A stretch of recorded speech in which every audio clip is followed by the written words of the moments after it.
esas niñas. Bueno, buenas noches.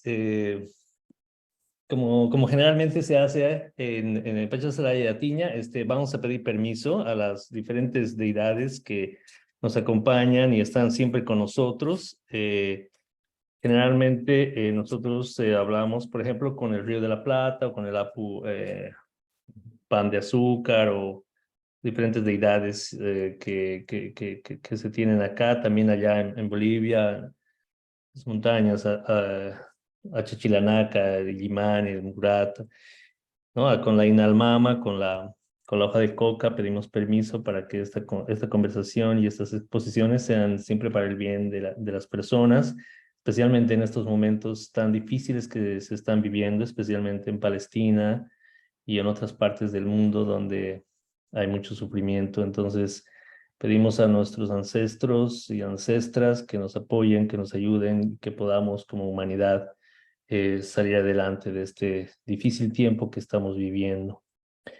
Entonces, pedimos ese permiso y bueno, para nosotros es muy importante y estar contando con la presencia de Ana María Barbosa, por su trayectoria, por todas las actividades que ha realizado, por todo su labor, por todo su esfuerzo, por toda su lucha, por todo su camino, por todo su tejido, por todo lo que ha podido concretar en todo este camino que entendemos.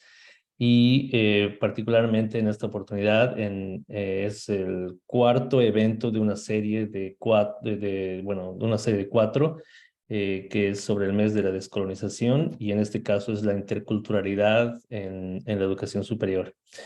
Entonces, Ana María, muchas gracias por estar aquí nuevamente y por favor, tiene la palabra y el tiempo que decidas, más o menos 20, 30 minutos, como tú quieras. La sala es tuya, por favor, puede comenzar. Bueno, muchas gracias, Mori. Primero que nada eso, muchas gracias por haberme invitado a participar en este conversatorio. Creo que es muy importante y más cuando hablamos de descolonización.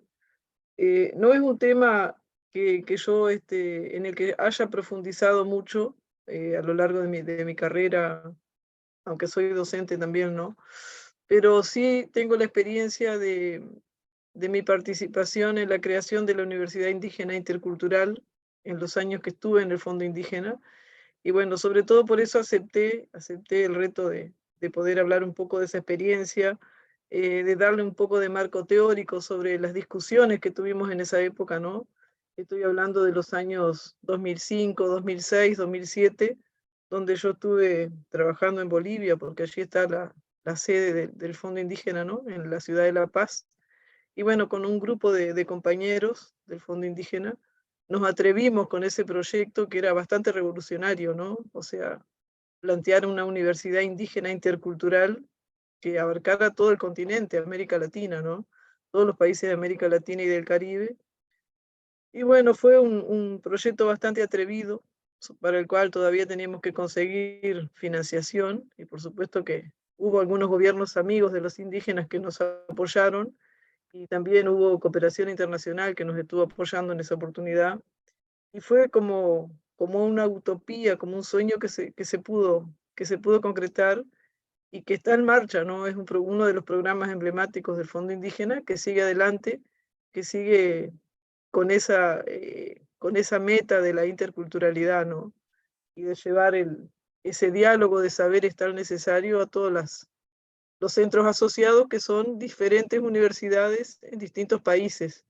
En aquellos años me acuerdo que hicimos un plan piloto en el cual trabajamos en la UFRO, en la Universidad de la Frontera en Chile, y en la Huracán, que es una universidad de las regiones autónomas de la costa caribe de Nicaragua, y también en la Universidad de San Marcos, en Perú. Fue el plan piloto, vamos a decir, para la puesta en marcha de ese proyecto tan lindo que se pudo concretar, pero que bueno, nos sacó canas verdes, como decimos acá en el Uruguay, ¿no? Entonces, bueno, basado un poco en esa experiencia fue que acepté la propuesta de Mori de poder hablar un poco de ese tema. Así que bueno, voy a compartir pantalla. Tengo una presentación aquí como para guiarme. Ya que están las niñas ahí, digo, me parece bueno que alguna cosa que no entiendan, que me puedan interrumpir, ¿no? O sea, no hay problema de que me interrumpan a lo largo de la charla, porque si no están entendiendo es importante volver un poquito atrás, ¿no? Así que bueno, vamos a compartir la pantalla.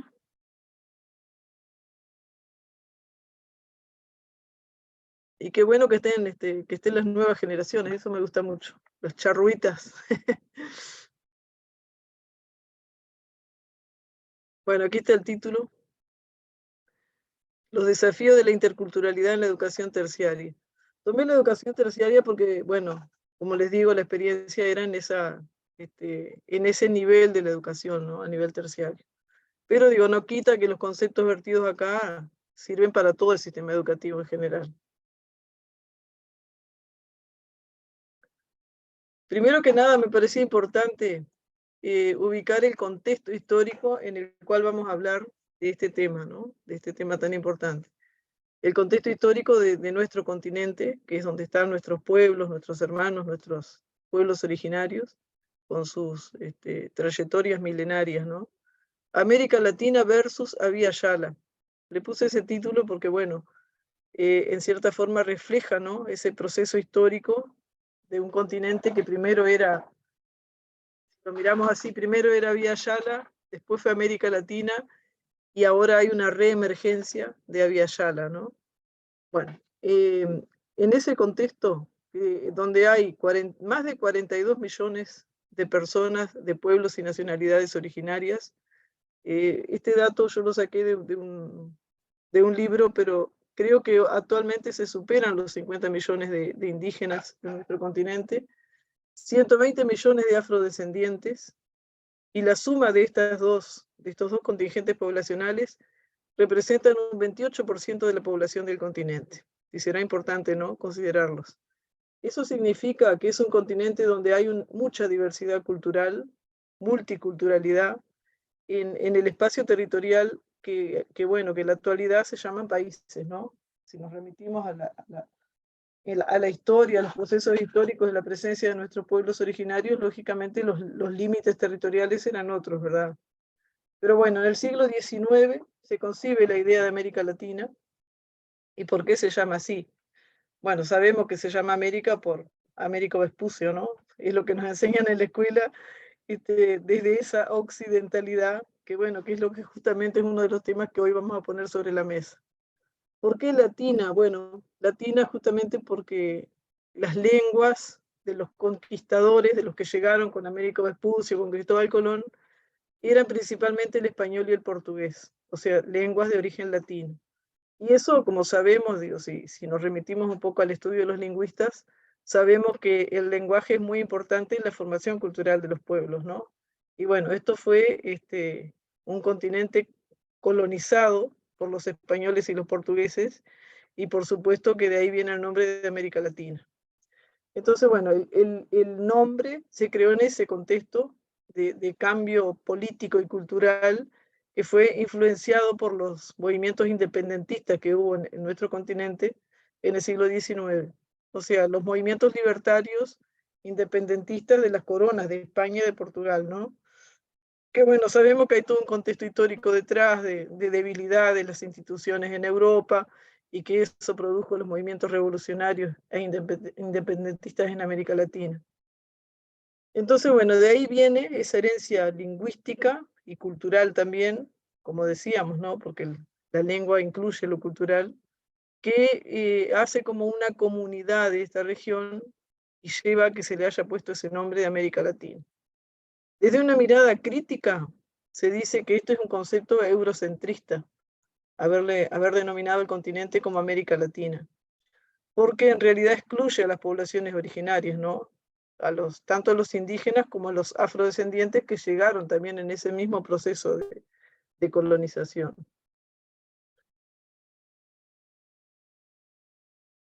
Y después tenemos, ¿se acuerdan que le había puesto el título América Latina versus Abya Yala? Después tenemos el concepto de Abya Yala. ¿De dónde nace este concepto de Abya Yala? Pues bueno, viene del mundo indígena y surge como contraposición a ese concepto de América Latina. Surge como una necesidad de redefinir los términos donde se cree necesario que se reflejen otras perspectivas y valores que están presentes en el continente. Esto surgió, este concepto de cambiarle el nombre, ¿no?, a América Latina, en algunos ámbitos, digo, eso no se ha logrado totalmente, pero bueno, en muchos ámbitos nosotros, por ejemplo, los pueblos originarios decimos Abya Yala, lo nombramos a nuestro continente desde una lengua indígena y sabemos que eso tiene una connotación muy distinta a decir América Latina, ¿no? Esto surgió en la década de los 90 del siglo XX. Hubo toda una movida en los años 90 del siglo XX, porque justo en el año 1992, cuando se cumplieron los 500 años de la llegada de los colonizadores, hubo todo un movimiento como de conciliación de las partes, ¿no? De que era un encuentro de dos mundos, que había que conmemorar los 500 años de la llegada de los conquistadores, como hablaban del descubrimiento, ¿no?, o del encuentro de dos mundos. Entonces hubo una reacción inmediata desde los pueblos indígenas del continente, porque nosotros tenemos clarísimo que no fue un proceso tan bueno, ni tan pacífico, ni tan halagador, ni tan positivo para nuestros pueblos, ¿no? Porque significó,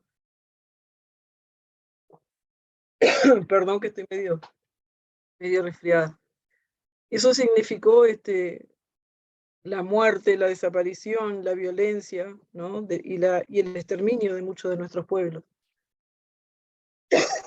Entonces,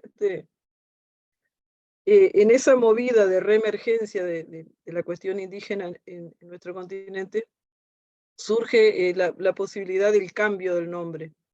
Entonces aparece este término Abya Yala, que enseguida es adoptado. Y en realidad lo que manifiesta es una búsqueda de la autonomía y del reconocimiento cultural, de la preservación y de la visibilidad de esas identidades que hasta entonces habían estado avasalladas e invisibles, ¿no? Incluso en países como, bueno, Mori lo podría decir, en países como Bolivia, como Perú, como Ecuador, donde hay una fuerte presencia indígena en la población, incluso en esos países del mundo andino, los indígenas no tenían lugar en la sociedad, estaban invisibles y eran eh, objeto de asimilación cultural, ¿no? O sea, y la educación ahí tiene mucho que ver, por eso nosotros lo enfocamos desde el punto de vista de la educación en esta charla. Entonces, bueno, ese término se empezó a popularizar en la década de los 90, lo adoptaron sobre todo activistas del movimiento indígena y tenía una connotación muy fuerte, ¿verdad? Porque justamente surge como contraposición a la América Latina, que bueno, hacía más de un siglo que se usaba ese término, ¿no? ¿Y qué significa Abya Yala? ¿Qué es Abya Yala? Hubo un acuerdo, incluso digo, no es un término que se haya adoptado totalmente por los pueblos originarios, porque hay algunos enfoques críticos que dicen que en realidad no nos representa a todos, que es porque el término viene de la cultura Cuna Yala, de de Panamá y Colombia, del pueblo Cuna o Guna, como se llama ahora. Entonces, hay pueblos indígenas que no se sienten identificados con el término, porque dicen que no nos abarca a todos, pero en realidad fue como un convencionalismo, fue como ponerse de acuerdo en el uso de esa palabra, ¿no? En realidad de esa expresión, saben que en el mundo indígena no son palabras sueltas, siempre es una composición de palabras y siempre está muy relacionada con el contexto de donde surge el término, ¿no? Pero bueno, tiene su origen ahí en la lengua cuna y más o menos los significados serían, Yala, bueno, Yala quiere decir tierra, eh, vieron que el pueblo se llama Cuna Yala, o sea, como la tierra de los Cuna, ¿no? Pero nosotros le pusimos Abya Yala. Entonces, bueno, sobre la palabra había, hay múltiples acepciones, pero bueno, andarían más o menos alrededor de lo que podría ser madre, fuente. Otros dicen que es tierra madura o tierra virgen o tierra de todos, ¿no? La composición. Pero bueno, la palabra al final se adopta el término Abya Yala como, sobre todo como eso, ¿no? Como una respuesta a aquel avasallamiento de América Latina. Y tiene, por supuesto, una perspectiva histórica distinta porque visibiliza en realidad a los pueblos originarios del continente. Y tiene mucho que ver también con la cosmovisión de los indígenas de la región. Y reivindica sobre todo ese lazo profundo que tienen los pueblos originarios con la tierra. Ya les digo, tiene una connotación muy muy movilizadora, muy activista, y se utiliza más bien en esos ámbitos, ¿no? O sea, desde el punto de vista institucional y de los países no se adopta el término Abya Yala. Lo usamos nosotros como un grito nuestro, ¿no? Bueno, entonces por eso, o sea, en ese contexto, necesariamente nosotros tenemos que hablar de múltiples culturas, porque hay muchos pueblos en el continente, de interculturalidad, o sea, de cómo se relacionan esas culturas. Y por supuesto que si vamos a hablar de la educación terciaria, también tenemos que hablar de la universidad. Y también el término, o sea, todos estos términos se han puesto se han estudiado o se ha profundizado en ellos desde un enfoque crítico, ¿no? Incluso el tema de la universidad desde la cosmovisión indígena. Yo me acuerdo que en aquellas primeras conversaciones que teníamos se ponía en cuestión el término universidad, porque los hermanos indígenas decían, pero nosotros somos diversos, tendría que ser pluriversidad, ¿no? Para que abarcara todos los enfoques. Hasta la palabra universidad se había puesto en debate, vamos a decir. Y siguen, digo, hay muchas corrientes que siguen poniendo en debate y posiblemente vaya cambiando y en algún momento se adopte otro término, ¿no? Pero bueno, ¿de qué hablamos entonces cuando hablamos de multiculturalidad, de interculturalidad? La multiculturalidad, bueno, es como lo más visible, vamos a decir, ¿no? Es la existencia de varias culturas que conviven en un espacio físico, geográfico o social, pero sin que necesariamente haya una interacción, o sea, una comunicación entre ellos, ¿no? O sea, conviven en un mismo espacio, pero no necesariamente se relacionan. Y muchas veces esa ausencia de interacción o de comunicación es lo que provoca algunas tensiones y algunos conflictos en los territorios, en los países, ¿no? Bueno, pero a nosotros nos interesa hablar de interculturalidad. Y primero que nada tenemos que aclarar qué es interculturalidad y por qué es diferente a multiculturalidad. Entonces, bueno, la interculturalidad justamente lo que significa es esa interacción y coexistencia de diferentes culturas, pero donde hay una relación, donde hay una interacción fuerte. Y esa interacción no significa solo comunicarse, ¿no? O interactuar, sino que es un espacio donde se reconoce la diversidad cultural y se busca la comunicación y la convivencia armónica entre las personas de distinto origen cultural. Implica además la valoración de los aportes y la promoción de la igualdad de los derechos y las oportunidades para las personas, independientemente de su origen cultural, y busca superar la intolerancia, los prejuicios, la discriminación que tienen origen en esas diferencias culturales, ¿no? Promoviendo la colaboración y el diálogo entre las diversas culturas. Es un concepto mucho más amplio que el de multiculturalidad. Bueno, los ámbitos en los que se habla de interculturalidad, en la educación sobre todo, ¿no? Y más en el tema que hoy alrededor del cual estamos planteando el tema, en la educación, en la política, en la sociedad en general, en situaciones particulares donde hay grupos culturales que interactúan. Por ejemplo, en nuestro país ahora, hace más o menos unos 10 años, empezaron a haber corrientes migratorias que han venido de diferentes países y eso plantea una cuestión de interculturalidad o de multiculturalidad, ¿no? Porque han venido familias de diferentes países del continente que viene cada una con su bagaje cultural y los niños, bueno, los niños tienen que ir a la escuela, tienen que ir al liceo, a la secundaria, algunos a la universidad, la gente tiene que trabajar, ¿no? Y convivir con vecinos, con otra gente que tiene una cultura bien distinta, ¿no? Y este proceso en el Uruguay es bastante complicado y difícil, también por el proceso histórico que tuvo nuestro país, ¿no? Sobre todo ese sesgo tan importante de eurocentrismo del siglo XIX, cuando empezó la educación pública en el país. Una educación pública además muy igualitaria, ¿no? Desde José Pedro Varela para acá. Supongo que Mori habrá estudiado un poco eso también, me imagino que sí. Entonces, bueno, eso marca un rasgo muy fuerte en la cultura de nuestro país. Y seguramente, digo, en el interior no se vive tanto porque no hay tantos migrantes, pero en la capital sí. O sea, generalmente los movimientos migratorios vienen hacia Montevideo, aunque han venido también hacia el interior, pero en menor medida. Entonces, digo, realmente en Montevideo es donde se pueden ver de repente algunos conflictos culturales o una diferencia, ¿no? En ese relacionamiento de culturas diferentes. Entonces, bueno, ¿cuál es el objetivo de la interculturalidad o del enfoque desde la interculturalidad?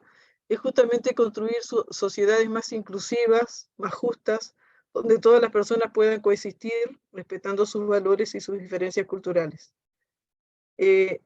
A veces esas cuestiones quedan en los discursos, a veces.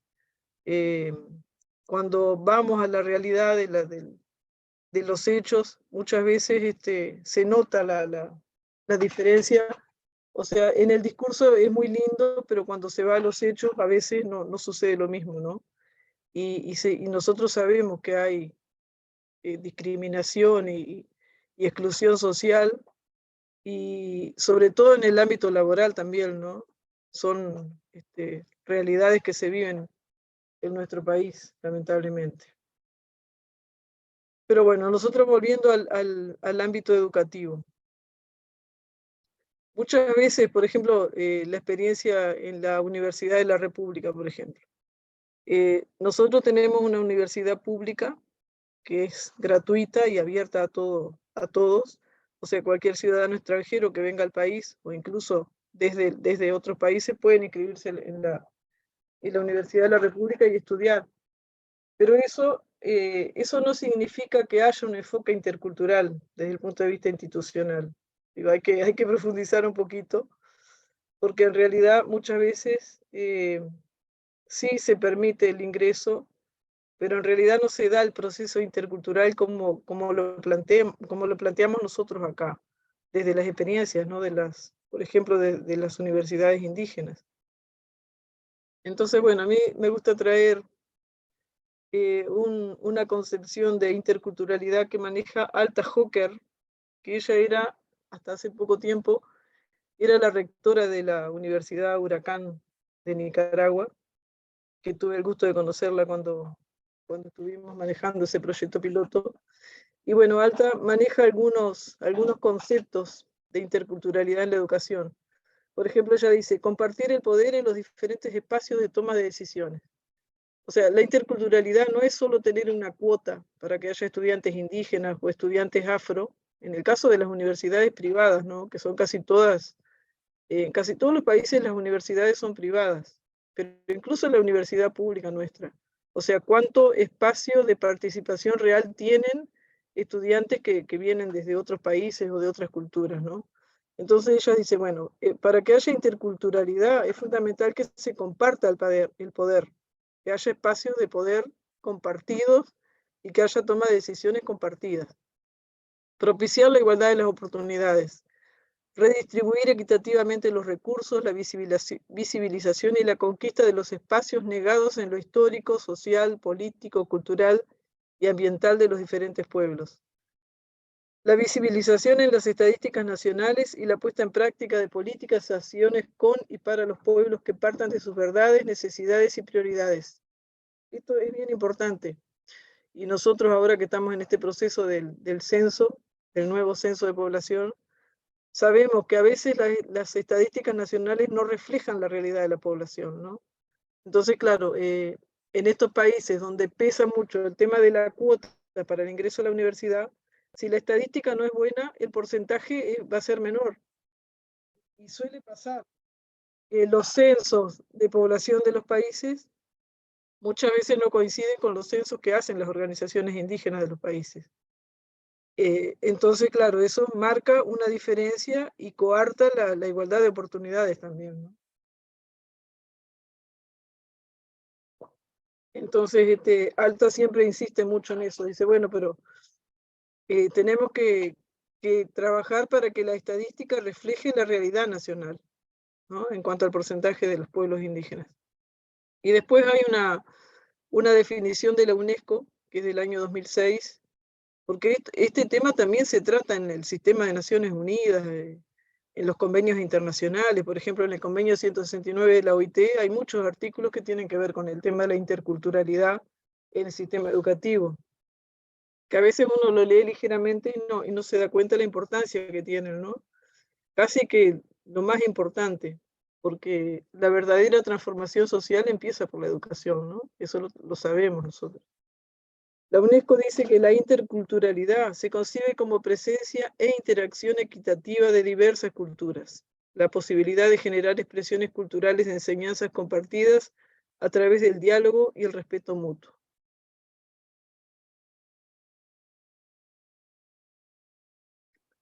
Bueno, ¿qué pasa entonces en el ámbito universitario, en la educación terciaria? En las universidades siempre nosotros hablamos de extensión, ¿no? De extensión, o sea, la universidad tiene como tres funciones: la extensión, la enseñanza y la investigación. Entonces, la extensión, la función de extensión de la universidad es justamente la que tiene que ver con el relacionamiento con la sociedad.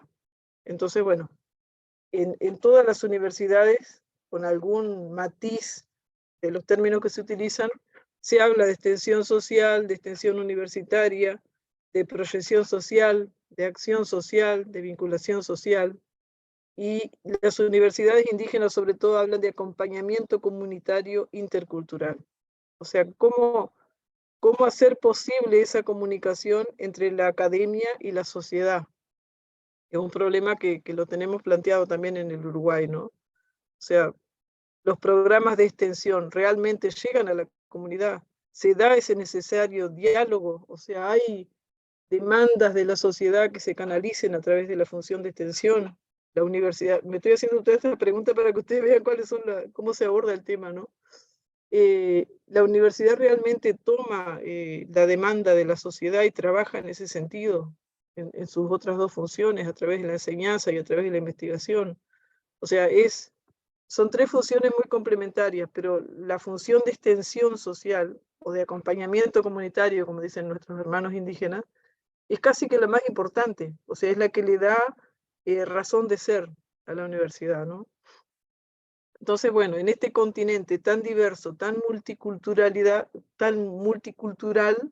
la interculturalidad es un tema muy importante, ¿no? De abordar.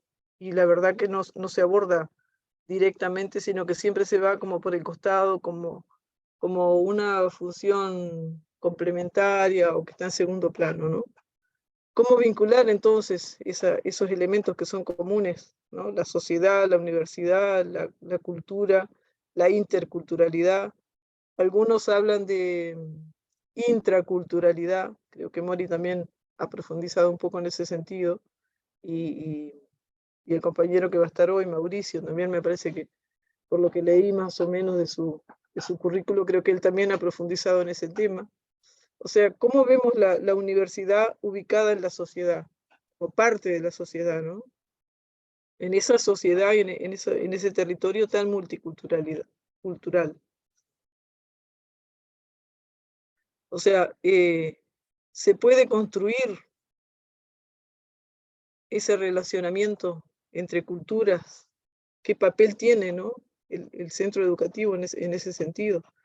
Y miren que acá estamos hablando de educación terciaria, pero la verdad que en el Uruguay deberíamos hablar desde todo el sistema educativo, empezando por la primaria, ¿no?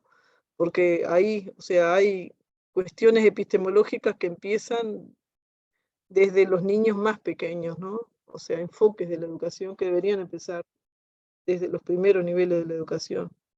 Entonces, bueno, el gran desafío a nivel institucional es justamente implementar acciones institucionales para el desarrollo con identidad, para la autonomía territorial, para el buen vivir de los pueblos, para la construcción de ciudadanías interculturales y, por supuesto, para la sociedad de la paz. Esto también son elementos de Alta Hocker, porque imagínense que Nicaragua es uno de los países que ha vivido en conflicto, ¿no? Y bueno, y ahora otra vez. Entonces ellos ponen mucho énfasis en la cuestión de la paz y que el camino del respeto y de la interculturalidad es lo que puede llevar a una sociedad de paz, ¿no? A construir una ciudadanía intercultural donde haya respeto mutuo entre las personas que forman parte de la sociedad.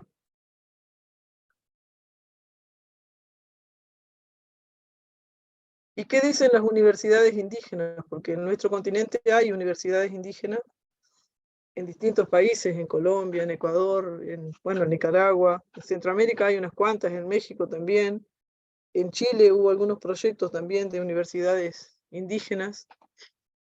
Y uno piensa también, o sea, que desde una universidad indígena también tenemos que abordar el tema de la interculturalidad, porque no todos necesariamente tienen que ser indígenas los que van a estas universidades. Entonces digo, ahí también, porque a veces nosotros nos cuidamos de que no nos discriminen, pero a la vez nosotros también tenemos que cuidarnos de no discriminar, ¿no? En doble sentido. Para las universidades indígenas, interculturales y comunitarias, la interculturalidad supone procesos de desarrollo de toma de decisiones conjuntas en igualdad de condiciones. Y su finalidad es la promoción y la práctica de la equidad, la inclusividad, el respeto, la comprensión, todo lo que venimos hablando, ¿no?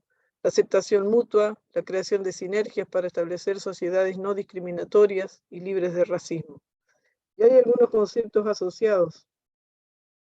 Si uno busca en la jerga de las universidades va a encontrar, por ejemplo, el tema de la extensión universitaria, una de las funciones, ¿no?, que decíamos tan importante, ese contacto con la sociedad.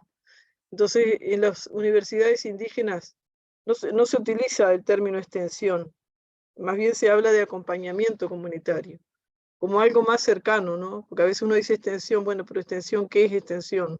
¿No?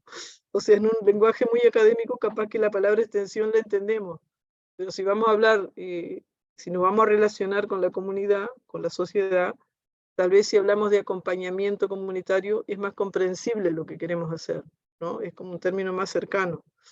Entonces, bueno, la extensión, por su naturaleza, es un proceso universitario transversal que se expresa a través de acciones de cooperación e intercambio de conocimiento y creatividad de estudiantes, docentes, investigadores con la sociedad.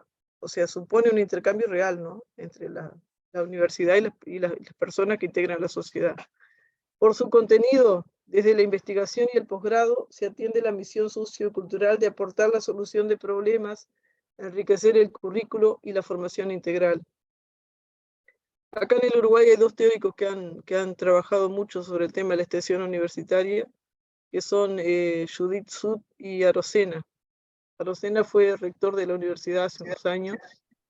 Y ellos han trabajado mucho ese tema de que la universidad busque, a través de la investigación y de la docencia y también de la extensión, busque dar soluciones a los problemas reales de la gente. O sea, que haya un acercamiento entre el conocimiento académico y la demanda de la sociedad, ¿no?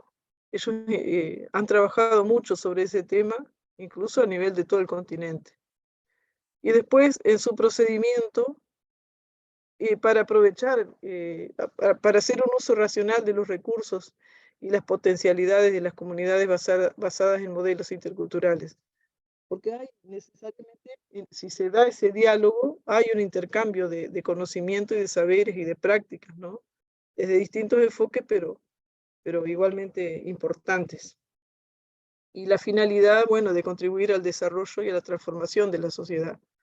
Acá también, digo, si nosotros pensamos en Freire, por ejemplo, que él decía, bueno, la educación es el elemento de transformación de la sociedad, pero para eso nosotros tenemos que tener un enfoque y un punto de vista epistemológico diferente al que tenemos en nuestras universidades, decía Freire, ¿no? la educación popular de Freire, que es como la Biblia para los educadores. Bueno, un poco la experiencia de la Huracán, la Universidad de las Regiones Autónomas de la Costa Caribe Nicaragüense. Aquí arriba ustedes pueden ver el escudo de la universidad. Libertad, sabiduría y autonomía. No sé si todos saben que esa franja costera de Nicaragua es un territorio autónomo de los pueblos indígenas. O sea, a nivel del Estado, ellos consiguieron la autonomía de esos territorios, ¿no? Los pueblos originarios, los misquitos. Los misquitos y otros pueblos, digo los misquitos porque son el pueblo mayoritario, ¿no? Entonces ellos tienen en su misión y visión de la universidad el acompañamiento comunitario intercultural como un concepto básico del planteamiento de su modelo pedagógico. Entonces, ¿qué es el acompañamiento comunitario intercultural? Que nosotros veníamos diciendo que era como la función de extensión que decimos acá, ¿no? O sea, todo lo que tiene que ver con el contacto con la sociedad. Entonces ellos lo plantean así: un proceso colaborativo, participativo, concertado e inclusivo, sustentando en el diálogo de saberes y haceres, mediante la articulación entre la universidad, la comunidad y la sociedad, que busca transformaciones estructurales, sociales, económicas, políticas, culturales y ambientales de los sistemas que sustentan las desigualdades en torno a la autonomía y la autodeterminación de los pueblos, en pro del desarrollo con identidad y el ejercicio efectivo de las ciudadanías interculturales de género para la construcción colectiva del buen vivir, del buen vivir de los pueblos, el respeto, equilibrio y armonía con la madre tierra en el ámbito nacional e internacional. O sea, ese es el concepto básico de la universidad. Alrededor de todo eso giran todas las mallas curriculares, las propuestas de posgrado, maestrías, doctorado. Ellos tienen toda una cantidad de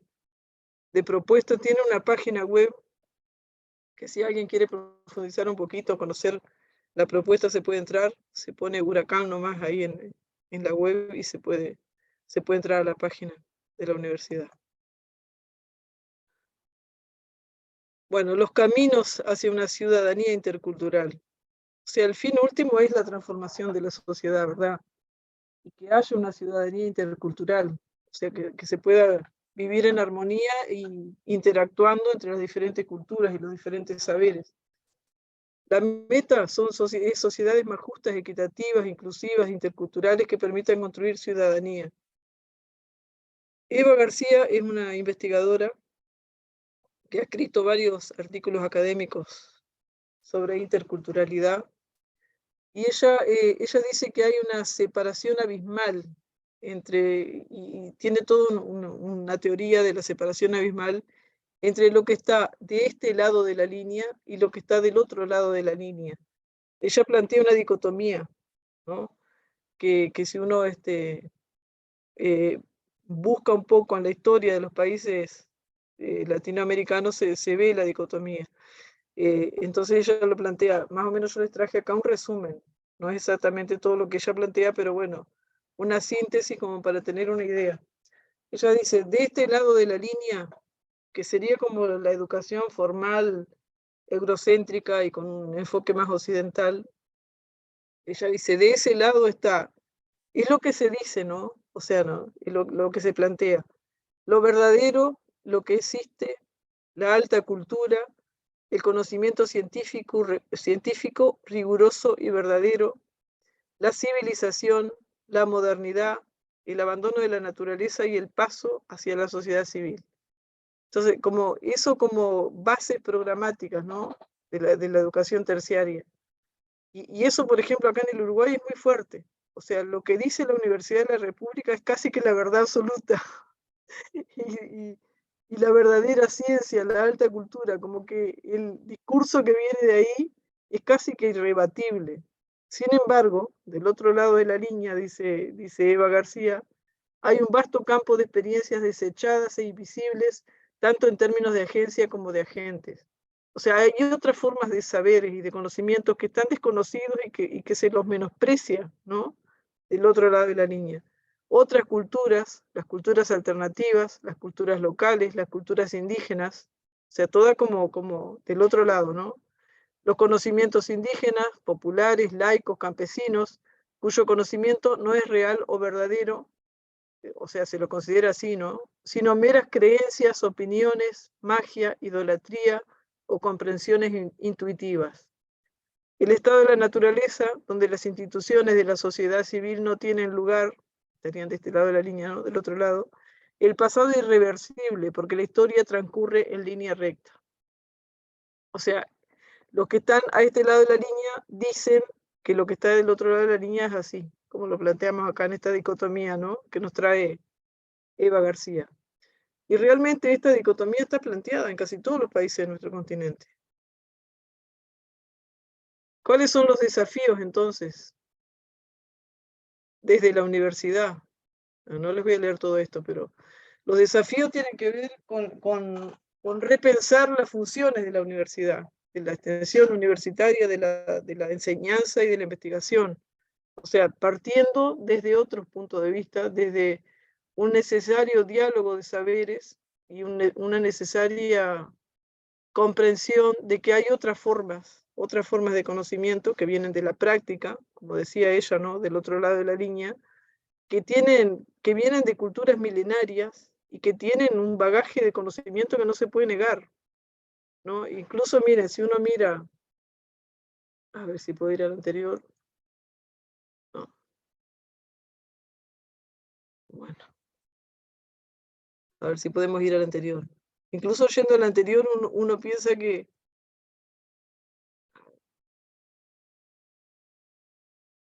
del otro lado de la línea, todo lo que se critica es mucho más rico. Incluso en la forma de escribirlo, uno ve que es mucho más, que es más cantidad, que es más vasto, ¿no?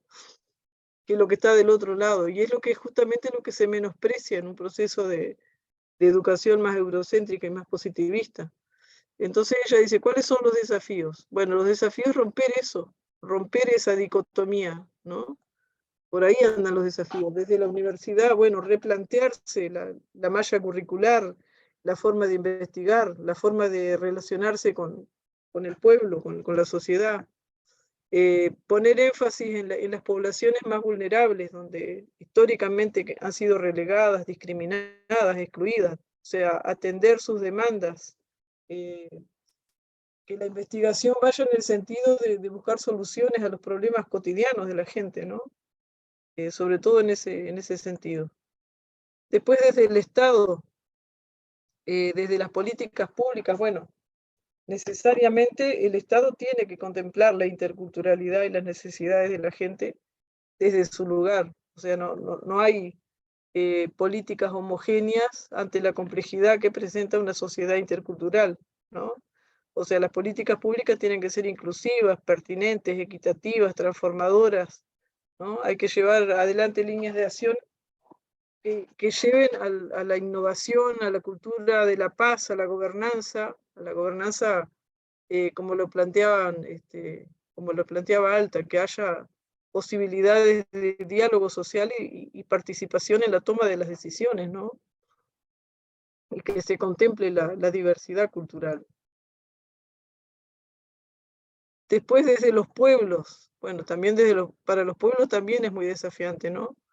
Porque a veces nos pasa que nos concentramos en lo nuestro y también nos volvemos discriminadores o no abrimos posibilidades al diálogo, ¿no? Con otros saberes.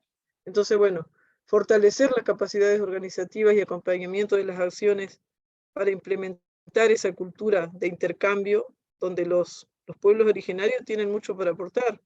El modelo de desarrollo del buen vivir, la sustentabilidad y la sostenibilidad. O sea, en un mundo que está en crisis ambiental, donde el tema del cambio climático nos está llevando al límite, a los límites biofísicos de la Tierra, del planeta, a desequilibrios impensados, ¿no? Entonces, bueno, los pueblos originarios tienen mucho que aportar en ese sentido. El tema es cómo canalizamos y cómo implementamos esas acciones para que realmente lleguen y sean una alternativa, no solo para los pueblos indígenas, sino para el resto del mundo también, ¿no? Para el resto de la sociedad. Revitalizar los conocimientos, los saberes ancestrales de los pueblos. Promover la construcción de políticas institucionales que respeten y potencien la propiedad intelectual colectiva de los pueblos indígenas, los saberes, ¿no? Sobre todo en el respeto de los derechos colectivos de los pueblos, ¿no? Bueno, el tema del extensionismo ya lo dijimos, bueno, o sea, que la universidad sea un agente comunitario, que haya un verdadero diálogo entre los pueblos y la academia en este caso, ¿no? Los desafíos epistemológicos, eso, miren, eso es uno de los desafíos más grandes que tiene la educación terciaria en este caso, ¿no? A ver si puedo poner más grande esto. Ahí está. Capaz que las niñas se están preguntando qué es la epistemología, y algunos mayores también capaz. Bueno, es el punto de vista, o sea, de cómo se llega al conocimiento, de cómo se concibe el conocimiento, ¿no? Entonces, esta Eva García nos dice que en el pensamiento occidental hay algunas lógicas que son predominantes, ¿no? Y en realidad esos son los que conforman la epistemología, el punto de arranque de cómo llegar al conocimiento, ¿no? Entonces, estos son como mandamientos, estos 5 son como 5 mandamientos, si lo comparamos con una cuestión más religiosa, ¿no? La monocultura del saber científico como único saber válido y riguroso. Eso es bastante común. Digo, si uno va a las universidades o a los institutos de educación superior, es como, es como religioso. O sea, bueno, acá lo que vale es el saber científico y es el único válido, es la única verdad, viene de la ciencia. Y se llega por este método que enseñamos acá, el método científico. La monocultura del tiempo lineal, según la cual la historia tiene un sentido y una dirección únicos que se reflejan en las ideas de progreso, revolución, modernización, desarrollo, crecimiento y globalización. Como que la historia se diera en una línea recta, ¿no? Y justamente nosotros desde el mundo indígena sabemos que no es así, que hay otras dimensiones del tiempo, ¿verdad? Que es más holístico, que es más circular, que no es tan lineal como se plantean en estos procesos, ¿no? Después la lógica de la clasificación social o naturalización de las diferencias, la distribución de las poblaciones por categorías que están naturalizadas y que ocultan jerarquías. Esto tiene mucho que ver con los espacios de poder, con el avasallamiento y con la discriminación y el racismo también, ¿no? O sea, considerar natural que hay personas que están en un estamento social y que no van a salir de ahí nunca. O sea, no, como que todo está muy ordenadito, muy estructurado y que no hay movimiento, ¿no? Y eso como algo natural, sin pensar que la sociedad es mucho más dinámica, ¿no? La lógica de lo universal y lo global como escala dominante. O sea, lo global es como lo que está bien y lo que domina. La lógica productivista y de crecimiento económico. Bueno, esto es el modelo capitalista, ¿no? El modelo de desarrollo del capitalismo, que está muy basado en el crecimiento económico y a veces olvidando otras dimensiones del desarrollo.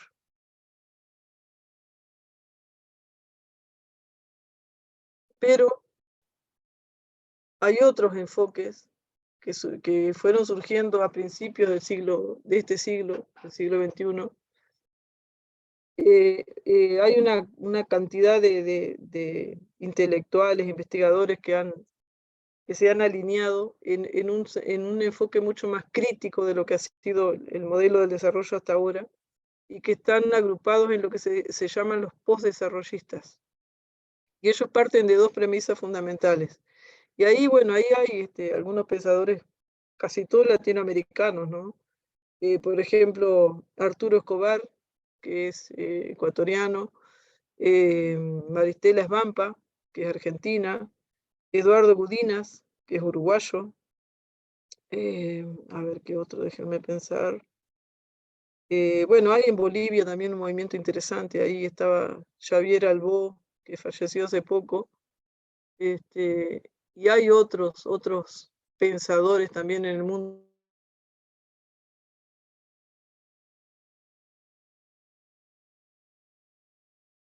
Parte de dos premisas fundamentales: el convencimiento de que la diversidad del mundo es inagotable y el reconocimiento de que tal diversidad de saberes existentes en el mundo carece de la adecuada epistemología para comprenderlo y requiere ubicarse desde otro punto de vista. Estos estudiosos, estos investigadores, hacen mucho hincapié en las diferentes cosmovisiones, en las matrices culturales que tenemos en nuestro continente.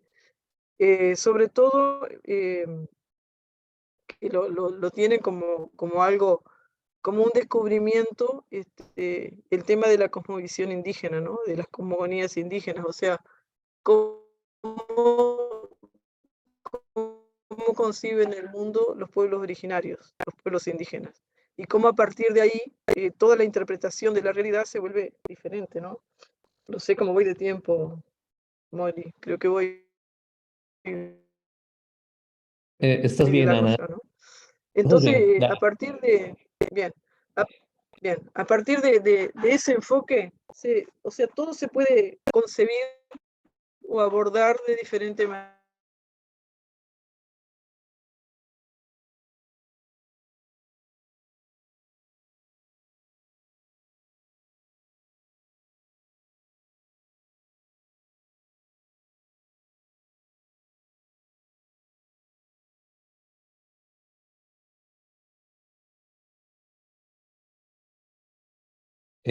Ana, creo que no te escuchamos o solamente es mi equipo.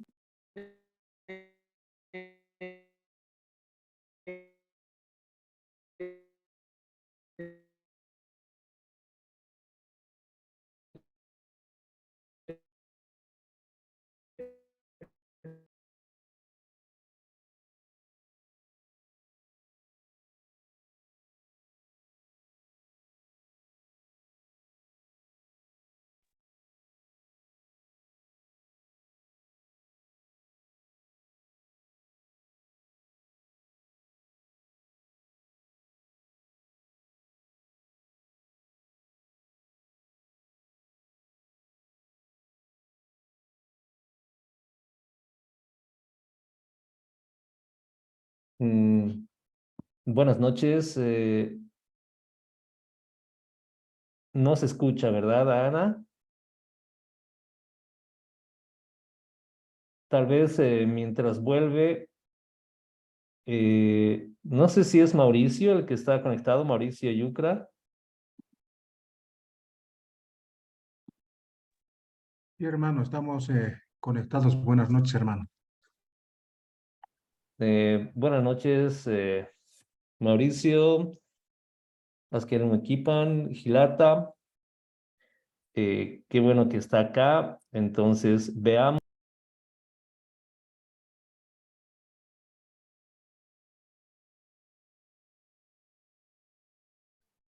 Bueno, aquí se me había cortado.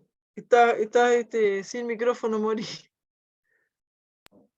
Ah, perdón, sí, decía que sí, como se había cortado, podías básicamente ir cerrando para que Mauricio Bien. ya pueda la palabra. Gracias. Bueno, estaba planteando, no sé hasta dónde quedé, pero bueno, el tema de los desafíos epistemológicos desde el punto de vista de la cosmovisión indígena. O sea, cómo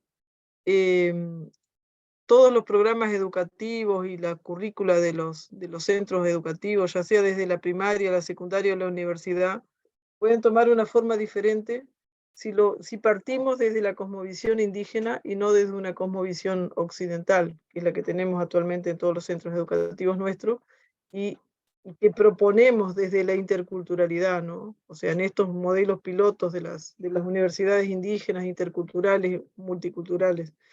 Entonces, bueno, ese es como la gran discusión, o sea, ¿cuál es nuestro punto de partida? Si partimos de lo colectivo y de una concepción más holística del mundo, o si partimos desde lo individual y desde una linealidad de la historia de los procesos, ¿no? Entonces, lógicamente, ahí está la discusión básica del planteo de cómo enfocamos la educación desde lo institucional. Yo creo que ese es el gran desafío, que la interculturalidad no quede en la cuota para estudiantes indígenas o para estudiantes afrodescendientes, sino que en realidad que se pueda propiciar ese diálogo de saberes necesario, ¿no? Y esa comprensión de la cosmovisión diferente que cada uno puede traer desde su cultura, y que ese intercambio sea de crecimiento y de aprendizaje mutuo, en vez de separar, discriminar o excluir, que se pueda interactuar, sumar y aprender. Digo, una posición bien diferente. Yo creo que por ahí andan los desafíos, los grandes desafíos desde la educación terciaria, ¿no? En el Uruguay estamos lejísimos de eso porque ni siquiera se está dando esa discusión. Y que yo sepa, por lo menos no se está dando esa discusión. En otros países ha avanzado. Hay, bueno, los marcos constitucionales, por ejemplo, propician abordajes de este tipo y que se pueda discutir. La nueva constitución de Bolivia, la constitución de Ecuador, las discusiones que se dieron en la constituyente de Chile, que finalmente no se logró, pero bueno, pero se abordan los temas y se están discutiendo y se están planteando. O sea, hay un proceso de madurez de determinados temas que se está dando y que, por ejemplo, en nuestro país no se está dando eso.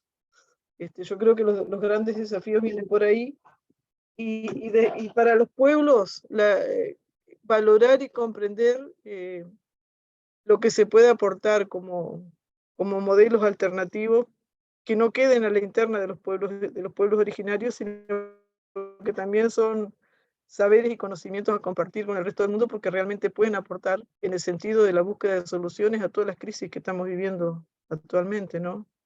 Creo que más o menos andarían por ahí, Mori. Bien, bien, muchas gracias, Ana María. Sí, realmente has abierto un gran camino para un conversatorio bastante rico, complejo. Definitivamente, bueno, me llamó el tema de lo intracultural, de hecho, sí, por ahí estamos. También yo creo que Mauricio nos va a ampliar en esa parte. Lo de Varela que me habías comentado, sí, prácticamente yo tendría que leer esta parte que no he revisado. Recién estoy interiorizándome con ciertos procesos. Pero a ver, a mí me parece que podemos dar la palabra tal vez a Mauricio, y una vez que exponga ya podemos iniciar como una serie de intercambio de ideas, agarrar estas grandes propuestas que has planteado. Creo que la idea de plasmarlo desde una concepción inicial, ¿no? Desde la conceptualización, inclusive este tema de Latinoamérica Abya-Yala ha definitivamente resonado con los procesos en los diferentes, tal vez, bueno, los pueblos, los momentos en este grupo que organiza estos conversatorios. Entonces definitivamente queda como un buen material de trabajo para entender esta cuestión. Solamente resaltar la idea de Takir Mamani o Constantino Lima, que justamente fue allá a Gunayala para el tema de Abya-Yala. Pero bueno, aquí también, entonces, Aymara también y Quechua. Tenemos a nuestro hermano Mauricio Yucra Pérez. Boliviano, ¿no? Sí, sí, sí. Entonces, en esa misma línea, digamos, yo creo que podemos darle la palabra para que nos presente. Y creo que vas a ver algo que estabas mencionando justamente de acuerdo a la presentación que él ha enviado. Entonces, va a poder haber un buen diálogo y una buena conversación. Entonces invitamos a Mauricio primero, y después ya abrimos la sala para que los participantes puedan iniciar un diálogo de acuerdo a lo que ellos o ellas deseen interactuar con ambos. ¿Te parece, Ana María? Sí, de acuerdo, de acuerdo. Bien, entonces Mauricio, por favor, tiene la palabra si nos está escuchando.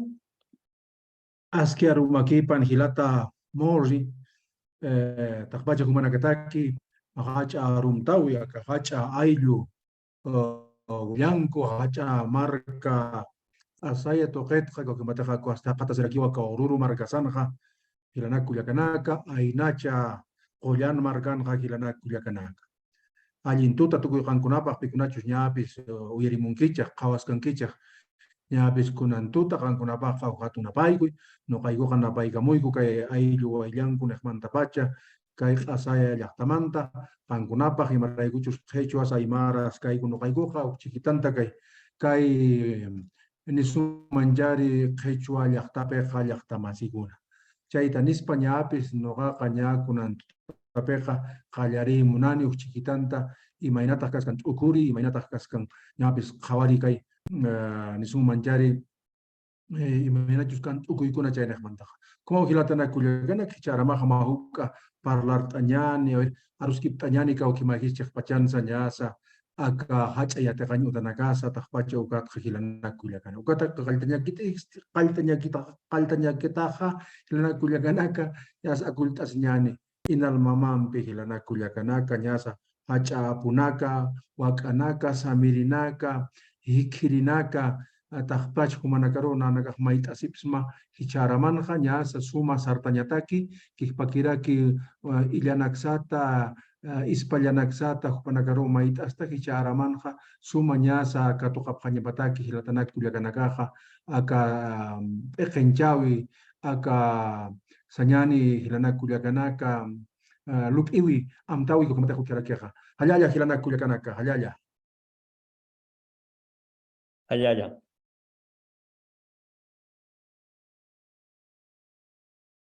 Bueno, hermanos, hermanas, buenas noches. Voy a empezar a colonizarles esta noche, bueno, con esta lengua que nos ha,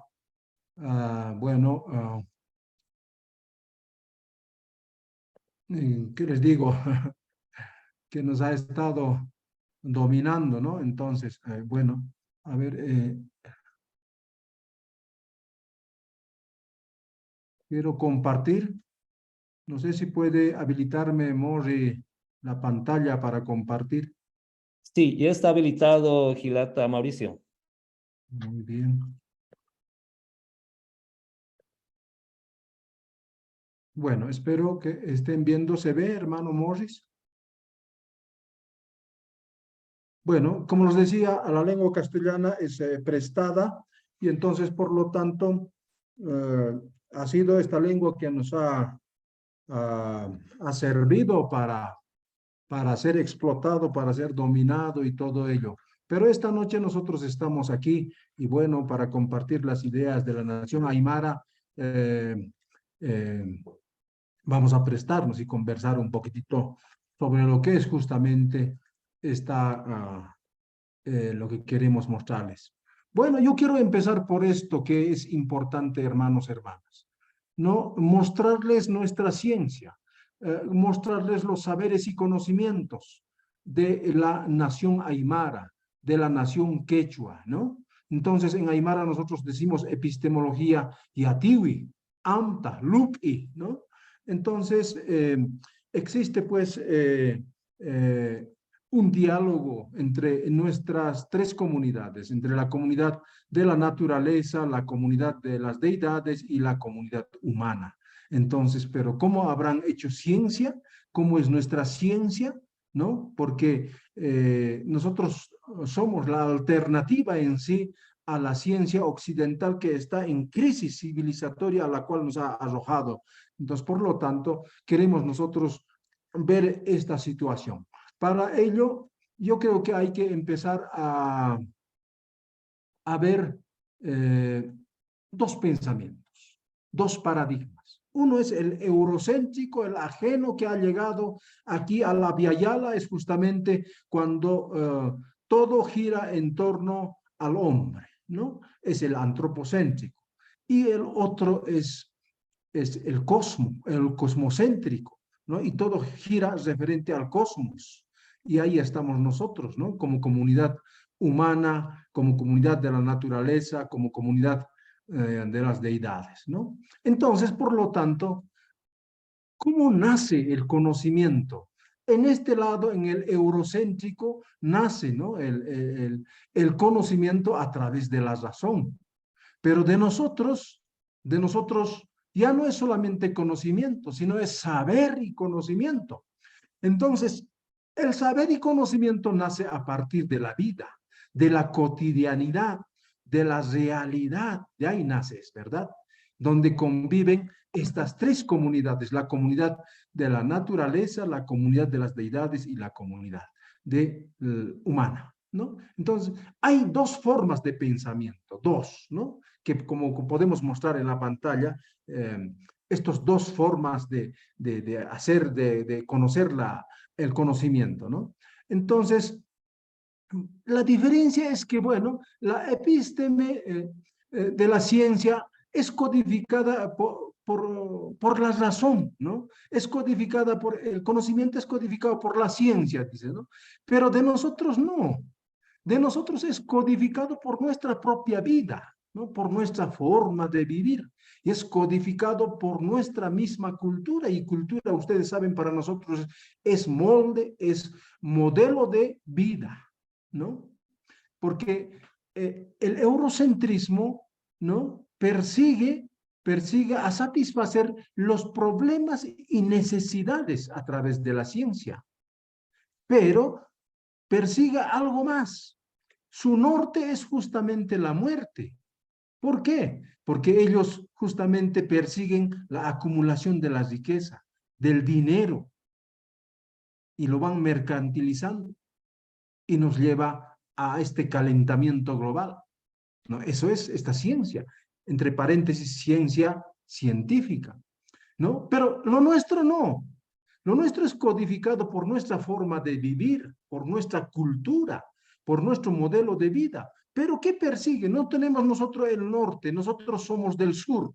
Nuestro sur es el suma camaña, el suma jacaña, el suma causa, el vivir bien. No solamente es el vivir bien, si nosotros nos vamos más allí todavía, es reproducir, afirmar y desarrollar la vida. Por eso nosotros somos un sistema, un modelo de vida, ¿no? Esa es la diferencia. No somos iguales. Nosotros perseguimos la vida, reproducir la vida, pero este otro modelo, el eurocentrismo, no, es la muerte, ¿no? Esa es la diferencia, ¿no? Entonces, por lo tanto, incluso los pensadores, ¿no? dicen de que, bueno, desde esta postura, si vale el término, de esta posición ontológica, ellos ven, ¿no? Dicen que es parte de la metafísica y la rama de la filosofía, aquello que estudia a la naturaleza o a la existencia de los seres y propiedades trascendentales. Así nos dicen, ¿no? A través de sus ciencias, de su teoría. Pero nosotros no. Nosotros decimos que aquí el territorio del Abiyala o el Collasuyo, si vale el término, ¿no? Queremos decirle lo siguiente. Nosotros como del Abiyala o del Collana Marca, habíamos tenido estos 4 territorios, ¿no? O estos 4 suyos, el Antisuyo, Chinchasuyo, Cuntisuyo y el Collasuyo. Ese es nuestro territorio, ¿no? Ojo, nuestro territorio no es tierra, no solamente o suelo, como quieren llamarlo, ¿no? Es territorio. Y este territorio para entonces había estado o partía, ¿no? Desde una lógica de la paridad, ¿no? Del chachahuarmi, de la hembra y del macho. Por eso tenemos, si ustedes pueden observar, de nuestra estructura está constituido desde la tapa, desde la raíz del sapi, desde la saejata, desde la jipiña, ¿no? Que está constituido por Aransaya y Urinsaya. El ayllu de igual forma, la marca, el suyo, está igual constituido. Y podemos ver antes, por ejemplo, aquí hay canchi y canchi, ¿no? Cana, cana, colla, colla, pacajaca, pacajaca, lupaca, sura uma, carancas, charca, quillacas, chuy, ¿no? Los caracara y los chicha. Imagínense. Ahí está. Es un territorio, ¿no? Que podemos ver aquí en la pantalla. Hay Aransaya y Urinsaya. Territorio de machos, territorio de hembras. Chacha, Huarme, hombre, mujer. El territorio así fue estructurado en el Collasuyo, ¿no? Y eso vive todavía, ojo, vive todavía esto en donde predomina, o donde no, la colonia, su vigencia no ha sido tan fuerte, diremos, ¿no? Entonces podemos decir que en este territorio habitan tres comunidades: la comunidad humana, la comunidad de la naturaleza y la comunidad de las deidades. Ese es nuestro territorio. Y a estos tres que conviven se llaman, nosotros en Aymara llamamos Guaguajayo, ¿no? Entonces la Pachamama había tenido 3 hijos, ¿no? Y estos 3 hijos son considerados como sujetos de vida. No son objetos de estudio como la ciencia moderna científica no considera. Nosotros no. Nosotros consideramos de sujeto a sujeto. Y bueno, para hacer ciencia partimos de algo importante. Partimos de la paridad. Aquí está. ¿No? Aquí está la ciclicidad, ¿no? Aquí está la territorialidad. Si ustedes ven, 50% del territorio es chacha y 50% del territorio es huarmi, mujer, ¿no? Hombre. Y la ciclicidad ambos constituimos, ¿no? Una sola. Por eso antes llamábamos en Aymara payachata o panichata, que bueno, eso se ha simplificado y conocemos mucho de lo que es pacha, ¿no? Entonces partimos de eso nosotros.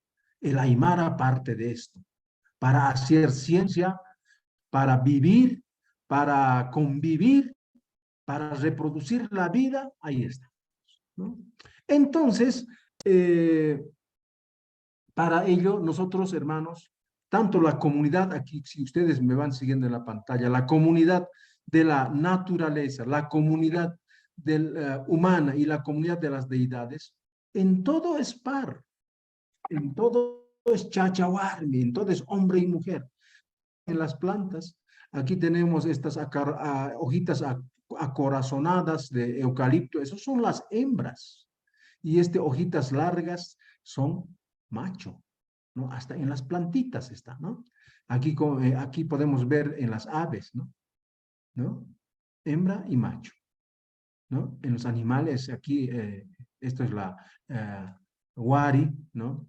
Perdón, guanaco, en guanaco, por ejemplo, todo es hembra y macho. En la comunidad humana igual, ¿no? Todos somos hombre y mujer, chacha, huari. Ambos constituimos y llamamos jaque, ¿no? Persona, diríamos, pero es más que persona, ¿no? Por eso el trabajo, la investigación siempre se debe hacer a partir de su lengua, ¿no? Porque el mensaje de jaque no solamente es como traduciríamos en castellano, persona. Para nosotros el jaque es mucho más. Es la complementariedad, la reciprocidad, ¿no? Es la alternancia. Bueno, es todo eso, es mucho más el ser jaque, el ser runa en quechua, o el ser yananti, ¿no? Y en la comunidad de las deidades de igual forma, ¿no? Hay cerros que se llaman payachatas, por ejemplo, aquí, al lado chileno está, pero es territorio aymara, ¿no? En los payachatas, uno es mujer y otro es varón. Hasta en los ríos, ¿no? Entonces, bueno, estos son los hijos de la Pachamama, la comunidad de la naturaleza, la comunidad humana y la comunidad de las deidades. Bueno, estos 3 hijos de la madre naturaleza tienen un camino, y ese camino nosotros llamamos en Aymara, llamamos Sarataki o Sarawi, y en quechua llamamos el Capajñán. Bueno, por aquí vamos transitando. Cuando nacemos, que nace en este punto, y bueno, hasta esta parte más o menos aproximadamente, hermanos, el hijo, la hija va creciendo, desarrolla biológicamente, llega a esta etapa que es el tahuaco, el huayna, ¿no? Entonces, la majca o ¿no? El zipas, y aquí se constituye a formar lo que es el jaque. Pero en toda esta etapa, también sí es jaque, pero solitariamente, ¿no? Está el cargo de la familia, pero toda esta etapa tiene que transitar. Y para transitar, aquí hay normas, leyes, camachis, o llamamos eojas, caltas. Pues para caminar por aquí, hay que cumplir estas normas y reglas, hasta aquí. Y esto es la educación en la raíz, en la tapa, en el nido, ¿no? A partir de aquí es para el ayllu, para la marca. Pero también hay normas y reglas, camachis, ¿no? Para llegar al suma camaña, al suma jacaña. Y aquí es donde se reproduce, se desarrolla, ¿no? Y se afirma la vida, ¿no? Entonces, a eso llamamos nosotros Sarataki, el Japajñán. Ese es el camino por donde nosotros debemos transitar. No podemos salir de este camino. Y si salimos, hay el jucha, ¿no? Pero nosotros no metemos a la cárcel. Ahí está la justicia indígena, originaria y campesina. Nosotros reinsertamos nuevamente a nuestro aire, ¿no? Entonces, estas tres comunidades en convivencia desarrollan todo este camino, este transitar del Sarataki. Y bueno, aquí he transcrito algunas de estas normas. Para cada cosa tenemos normas, ¿no? Y son como principios y valores. Y llamamos los caltas y los eojas, o los camachis, ¿no? Dice, por ejemplo, Emilia, no vas a sentarte en la puerta de la casa, porque la gente se habla. Ese es un camachi. En Aymara, Emilio, Haneu, pungur konuntate, Akeu parla siri, dice, ¿no? Y cuando decimos también, el varón, hay otra norma. Yo calla, Haneu, Umarok pichil tantat, Hanuko, Akau apachtampach, dice. O sea, no puedes orinar, cuidado con orinar al agua. Si orinas al agua, no, el pene se te va a bajar. Eso es una regla, una norma, que no puedes contaminar el agua, es un líquido importante. Estos son nuestros principios y valores. Y estos nosotros procedemos a ejecutar a través de las normas y procedimientos, ¿no? Entonces, para transitar, ahí está esto. Para cada cosa tenemos nosotros una regla, una norma. Para, para, cada, para cada sujeto tenemos nuestro euja, nuestro caita, nuestro camachi, ¿no? Entonces, ahí está, algunas he transcrito. Bueno, sin embargo, en resumen podemos decir, nosotros somos de una cultura viva. Cuando hablamos de cultura estamos diciendo de un molde, de una forma de vida, de un modelo de vida, donde habitan, en resumen, estas tres comunidades, la comunidad de la naturaleza, la comunidad de la humana y la comunidad de la naturaleza, de las deidades, ¿no? Entonces son los hijos de la Pachamama, nosotros llamamos Oaxaca Aymara, y bueno, son Jaque Chachawar.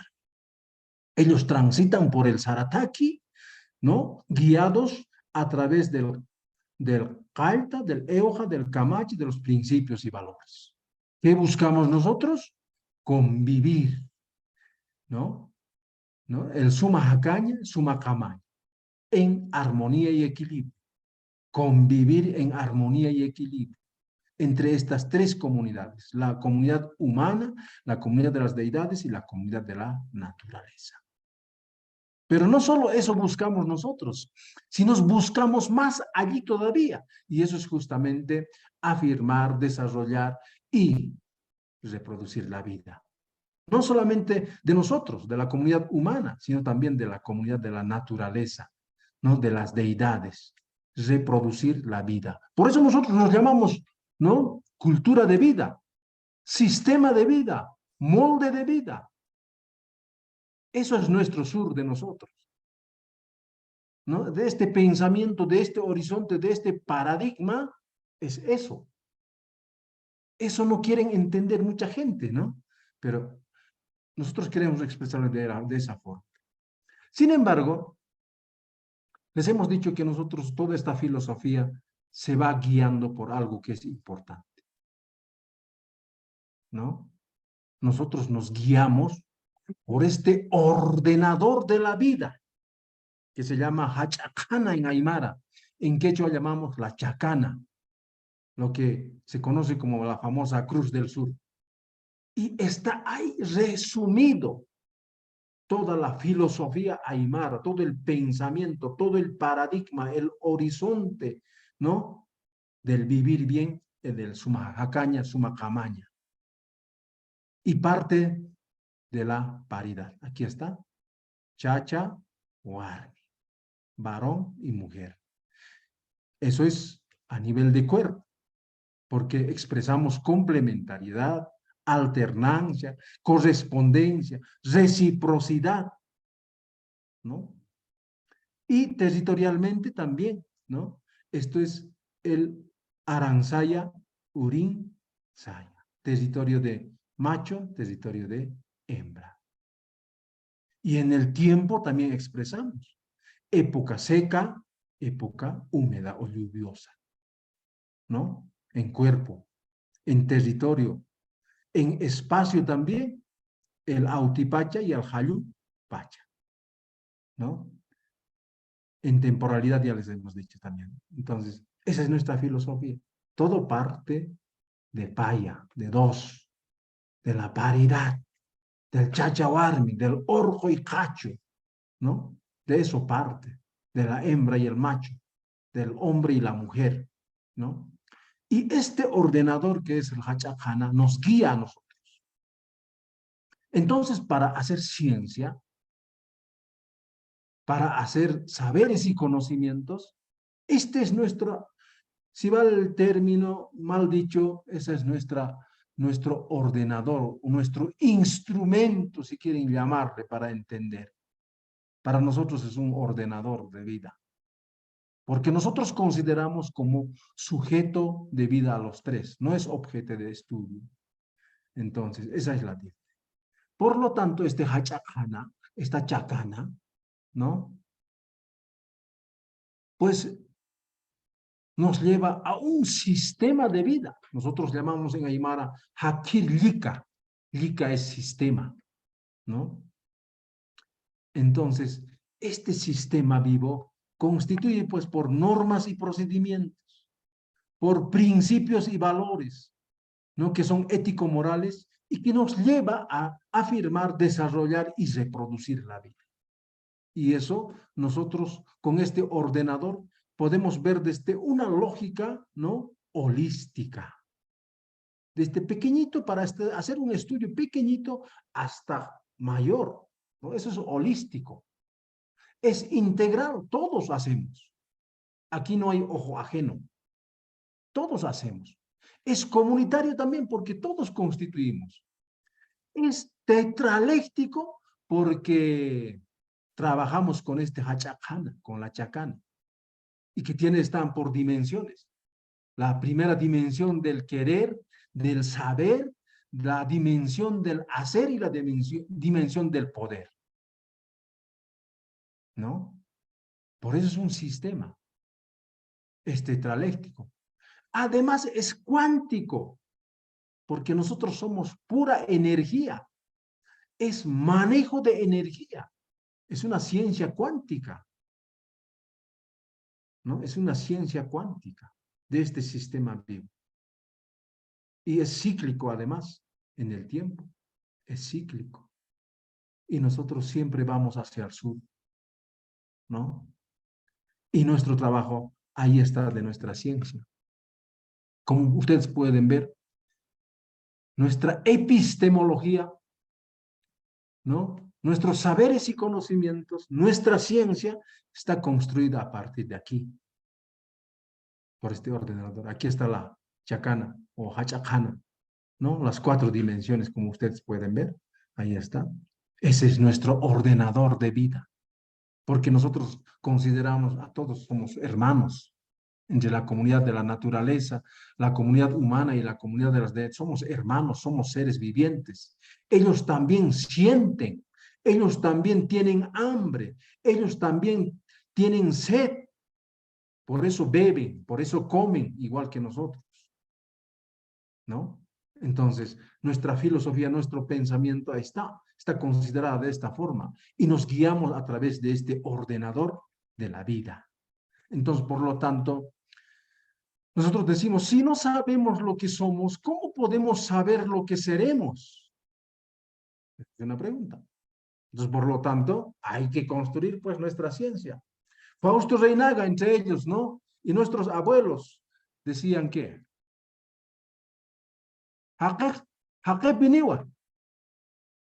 o sea, el extranjero, el que ha llegado, el europeo que ha llegado aquí, nunca nos va a ayudar, nunca nos va a reconstituir, nunca va a revitalizar nuestra forma de vida.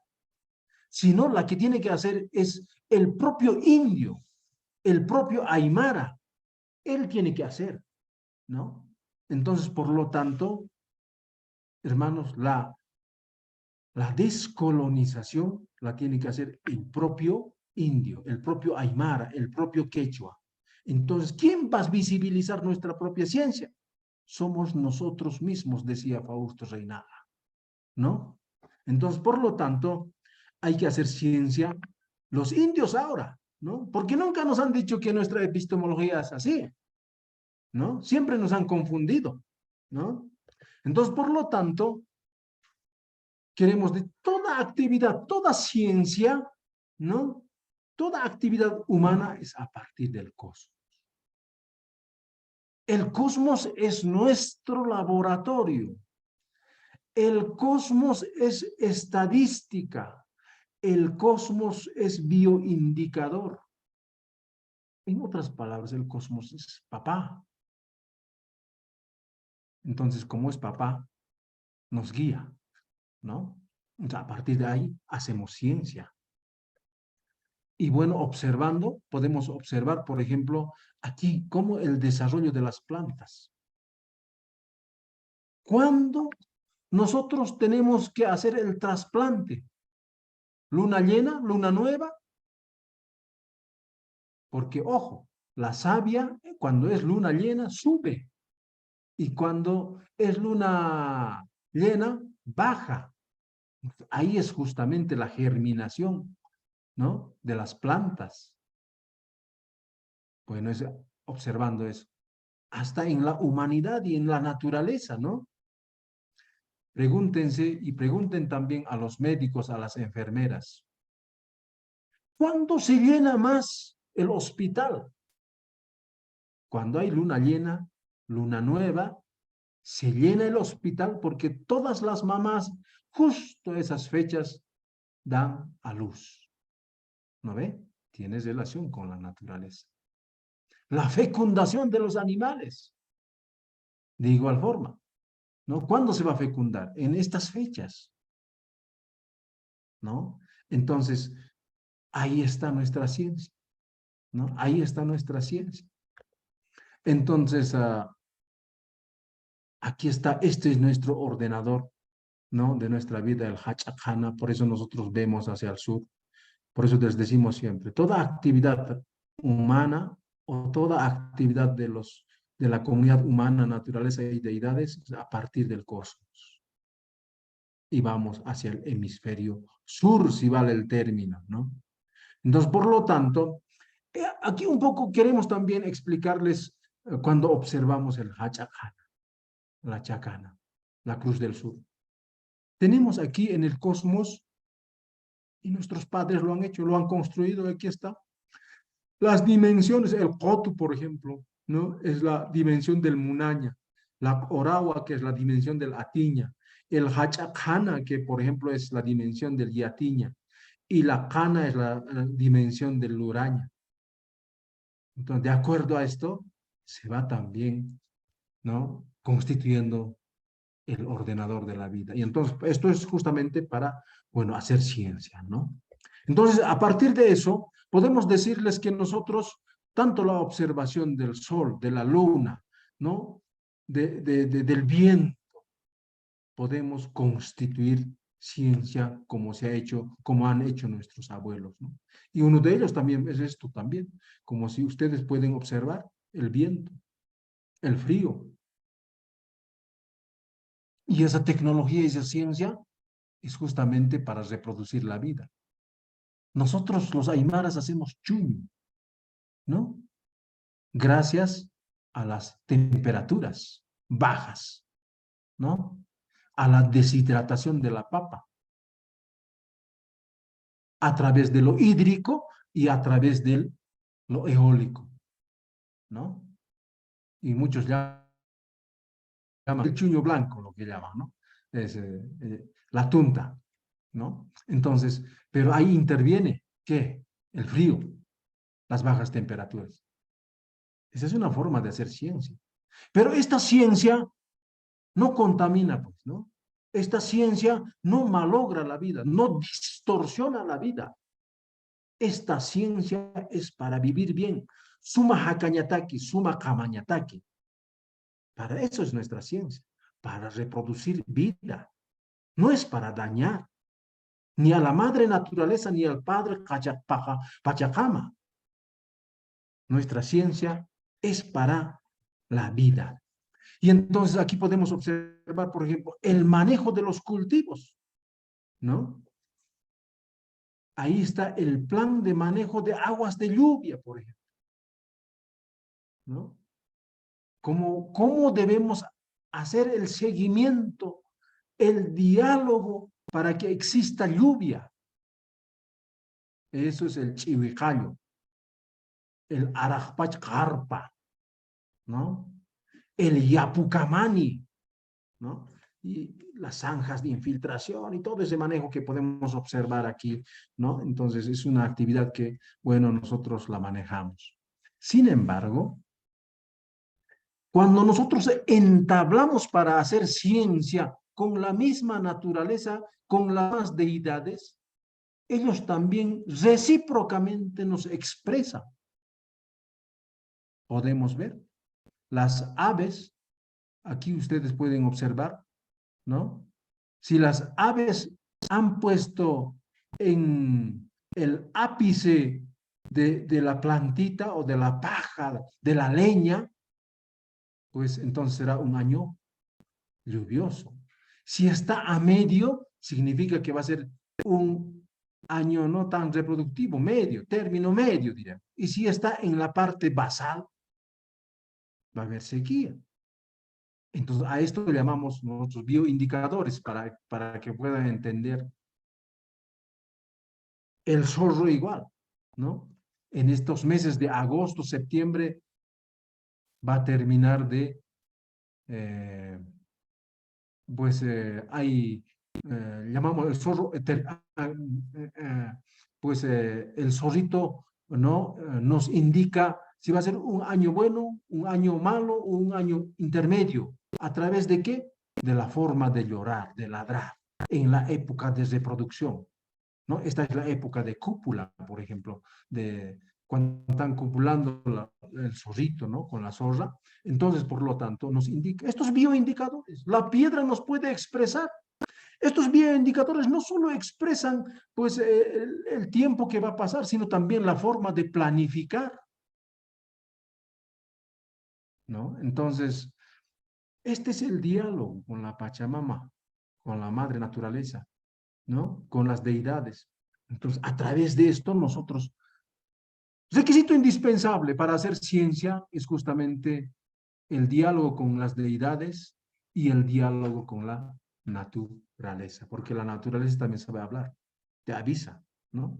Entonces, si eso nosotros hiciéramos cumplir, tendríamos esto, ¿no? Esta maravilla. La Pachamama no estaría enferma, la Pachamama estaría turgente, estaría con vida, ¿no? Entonces, nuestros abuelos, nuestras abuelas han hecho ciencia. Muchos nos dicen, ¿ustedes qué tipo de ciencia tienen? Aquí está nuestra ciencia. Quisiéramos mostrarles. En agricultura, por los sucacoyos, donde aquí se crea agua, cultivo, llamados los sucajoyos porque están, ¿no? Ordenados entre el agua y el cultivo. Porque el agua mantiene la temperatura y crea de noche un microclima. Por lo tanto, ¿no? Entonces garantiza la producción del cultivo de papa. los sucajollos. Eso es ciencia.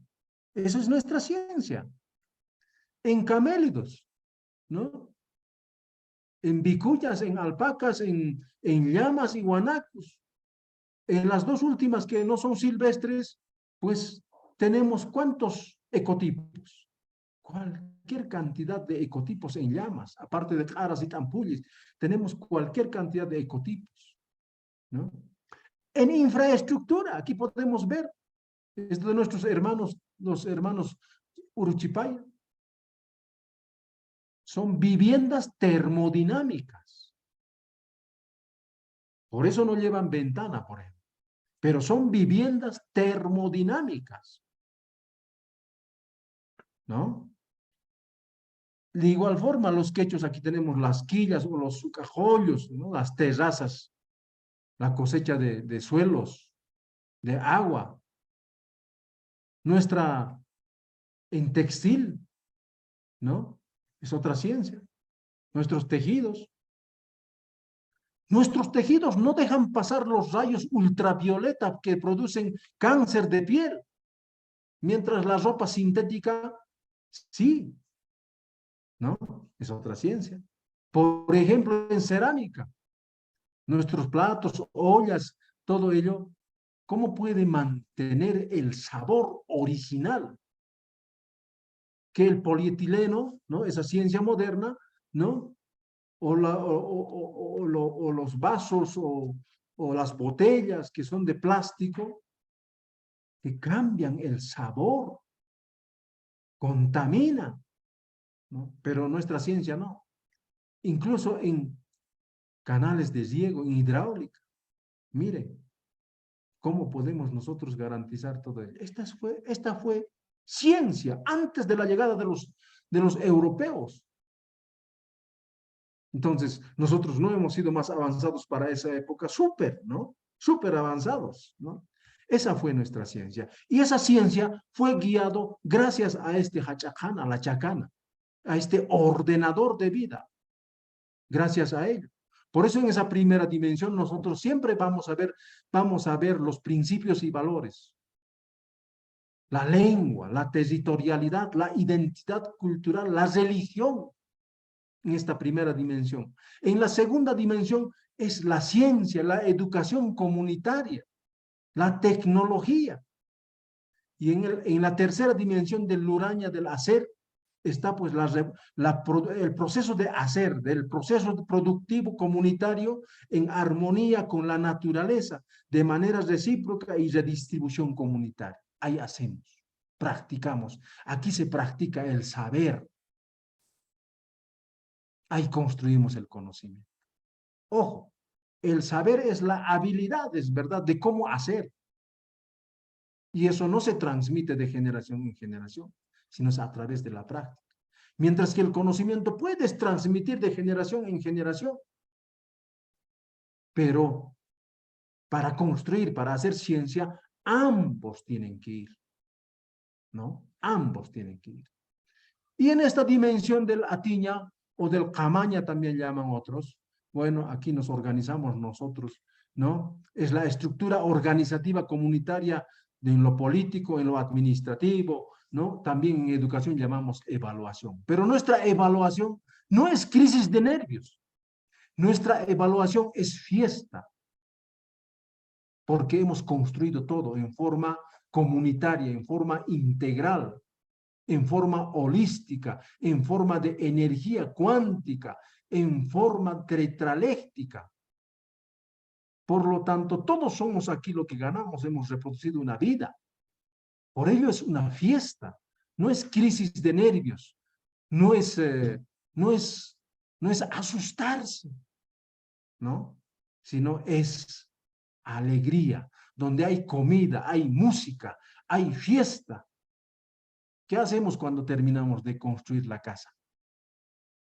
Nosotros hacemos achojalla, ¿no? Ahí comemos, ahí hacemos fiesta, ahí es alegría, felicidad. Esa es nuestra evaluación de nosotros. Esa es nuestra conclusión.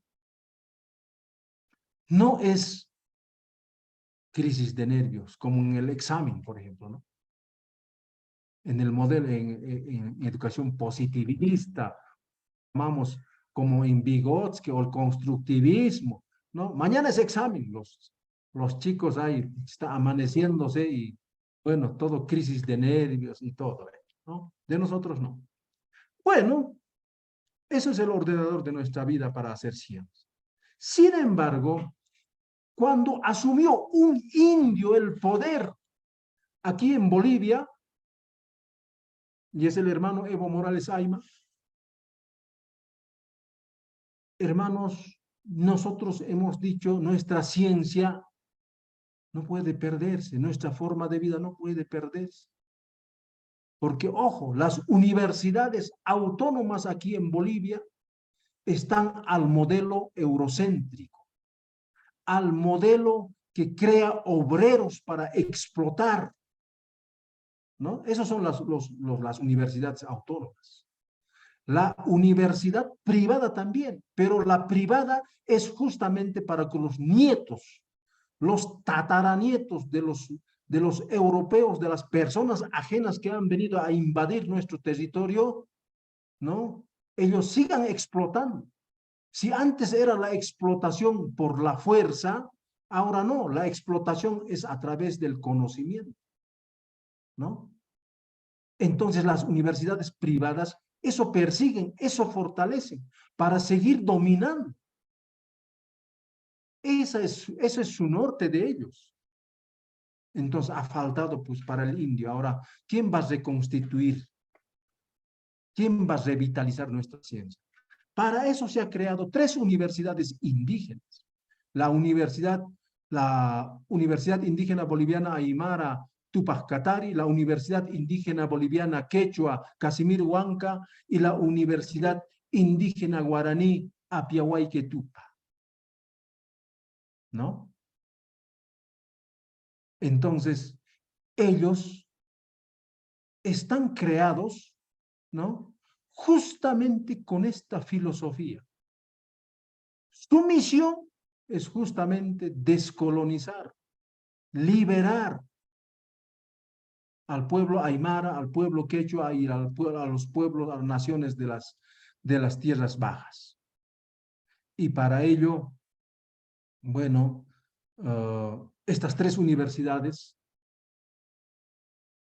nosotros no creamos obreros ni patrones, como las universidades santas, porque en Bolivia las 9 universidades llevan de santos, ¿no? Porque la universidad fue creada gracias a las religiones, ¿verdad? Entonces, por lo tanto, todas las universidades aquí en Bolivia, de las autónomas, llevan nombres de santos, ¿no? San Andrés de La Paz, San Simón de Cochabamba, ¿no? San Agustín de Oruro, ¿no? Pero que luego cambió a Universidad Técnica de Oruro. Bueno, las 9 son, ¿no? San Francisco Javier de Chuquisaca, por ejemplo. Toditos ellos son formadores de obreros y patrones. Pero nosotros, no. Nosotros, las universidades indígenas, trabajamos en crear hombres emprendedores, innovadores. Esa es la diferencia. Nuestros hijos están creados para eso justamente. Y ellos tienen la misión de liberar, de descolonizar, ¿no? De trabajar nuestra ciencia de esta forma, de visibilizar.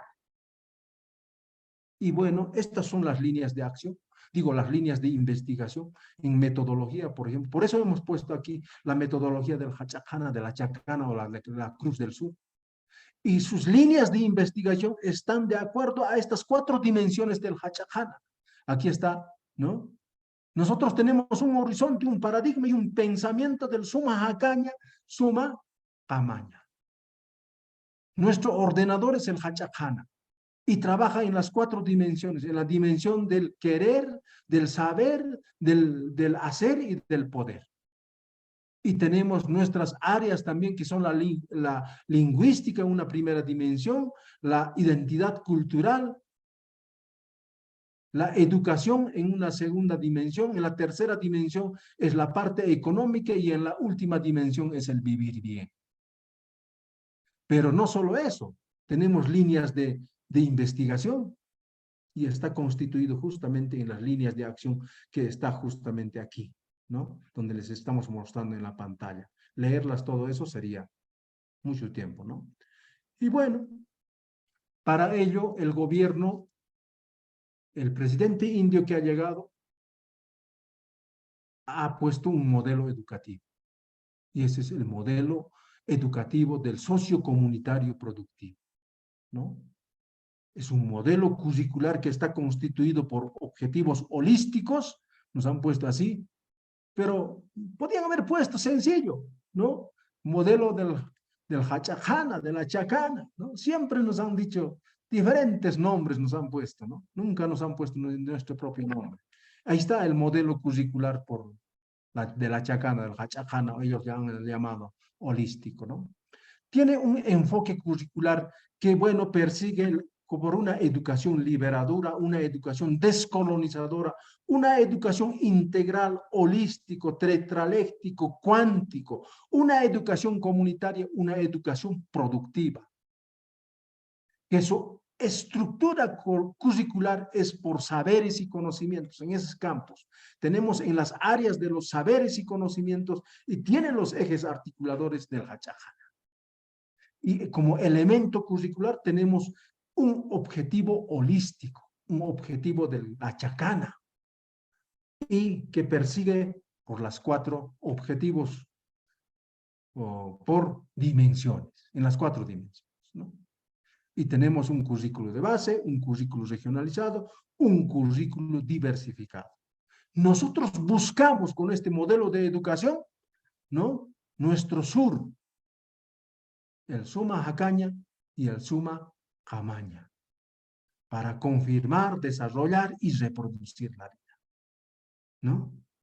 Así es nuestra universidad, así es nuestra Unibol, Aymara, Quechua y Guaraní, para visibilizar, que tiene la misión de visibilizar nuestra ciencia, de hacer nuestra ciencia, pero con nuestro propio pensamiento y en nuestro propio territorio. Ojo, yo no soy boliviano por si acaso, yo soy aymara, ¿no? Y aymara del Collana, del Aynach Collana, ¿no? Eso quiero clarificar. Entonces, con todo esto, lo que quiero decir es que, bueno, ahora las uniboles estamos así. Actualmente la unibol aymara tiene 5 carreras. La la carrera de agronomía, la carrera de veterinaria, la carrera de industria de alimentos, industria textil, y la última carrera que se ha creado es la carrera forestal y medio ambiente. La Unibol Quechua, de igual forma, tiene también 4 carreras, la Guaraní también de igual forma, ¿no? Y nosotros tenemos también un instituto de investigación que está de acuerdo a este modelo. Nosotros perseguimos, ¿no?, una ciencia bioética, una ciencia de la vida, que está de acuerdo a nuestros principios y valores, a nuestro modelo de vida, ¿no? Entonces, esa es nuestra epistemología, esa es nuestra ciencia, nuestros saberes y conocimientos. Con esto quiero acabar y quiero decirles muchas gracias. Todos los que estuvieron aquí, estamos obligados a, si vale el término, a agarrar esta ciencia y a visibilizar. Esa es nuestra tarea. Porque la descolonización no es solamente teorizar, y no. La descolonización es justamente, bueno, tomar una actitud. Y la actitud es esta, en el Ayllu. Porque el gobierno ya lo hizo. Nos dio personalidad, oficializó nuestras lenguas, nos dio normas y procedimientos que están constitucionalizados. Ahora la tarea es tomar esa actitud. Lo que falta es justamente, si hasta ahora no se han reconstituido las naciones y pueblo indígena, originario y campesinos, es justamente por el grado de colonización que todavía persiste en cada uno de nosotros, ¿no? ¿Y cuándo vamos a lograrlo? es justamente estos 500 años ha sido de genocidio, ¿no? Para nosotros ha sido genocidio, no ha sido etnocidio, genocidio. Esta invasión ha sido por la fuerza, ¿no? Ha sido una invasión. La descolonización también será otros 500 años, pero también por sangre, con muerte. Caso contrario, no va a haber descolonización, no va a haber reconstrucción ni revitalización de nuestras naciones y pueblo indígena, originario y campesinos. Con eso quiero decirles, allá hermanos, y gracias por escuchar. Allá, hermano Mauricio, muchas gracias por esa presentación tan, ¿cómo decirlo? Nuestra, tan en el sentido de que no solamente se escuchan las palabras, pero se siente de alguna manera la vibración, especialmente cuando hablas en nuestro idioma, ¿no? Y eso definitivamente nos hace sentir, pensar diferente. A mí me parece que sí, bueno, ese es el cuarto conversatorio de una serie, ¿no? De 4 que ha comenzado en este mes de descolonización.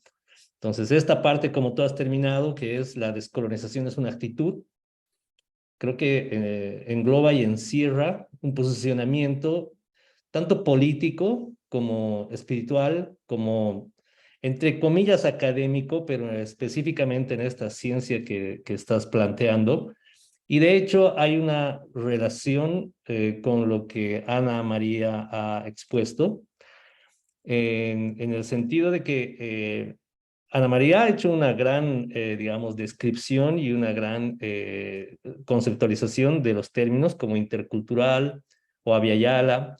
Entonces, en este caso particular que tú presentas es como digamos, un ejemplo, pero un ejemplo muy poderoso en el sentido de que bueno, estamos hablando de Tiwanaku, estamos hablando del lago Titicaca, de Uñaymarca, estamos hablando de esta raíz, digamos, probablemente culturalmente referencial para todas las otras culturas. Entonces, me parece que hay una relación ahí importante en lo que se refiere este diálogo que podría surgir. Entonces, para nosotros es importante abrir la sala.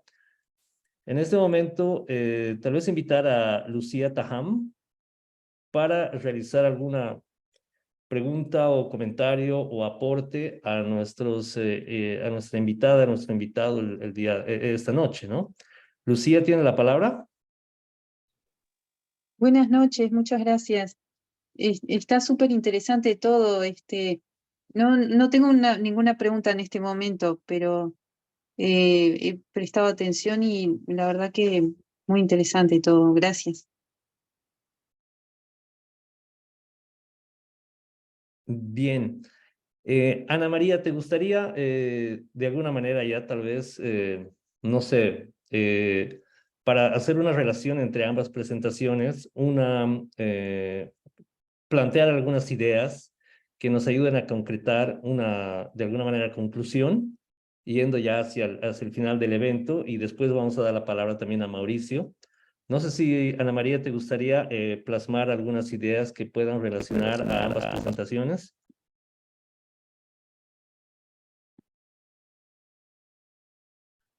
Sí, sí, sí. Yo creo que tiene en el cual yo hice énfasis, ¿no?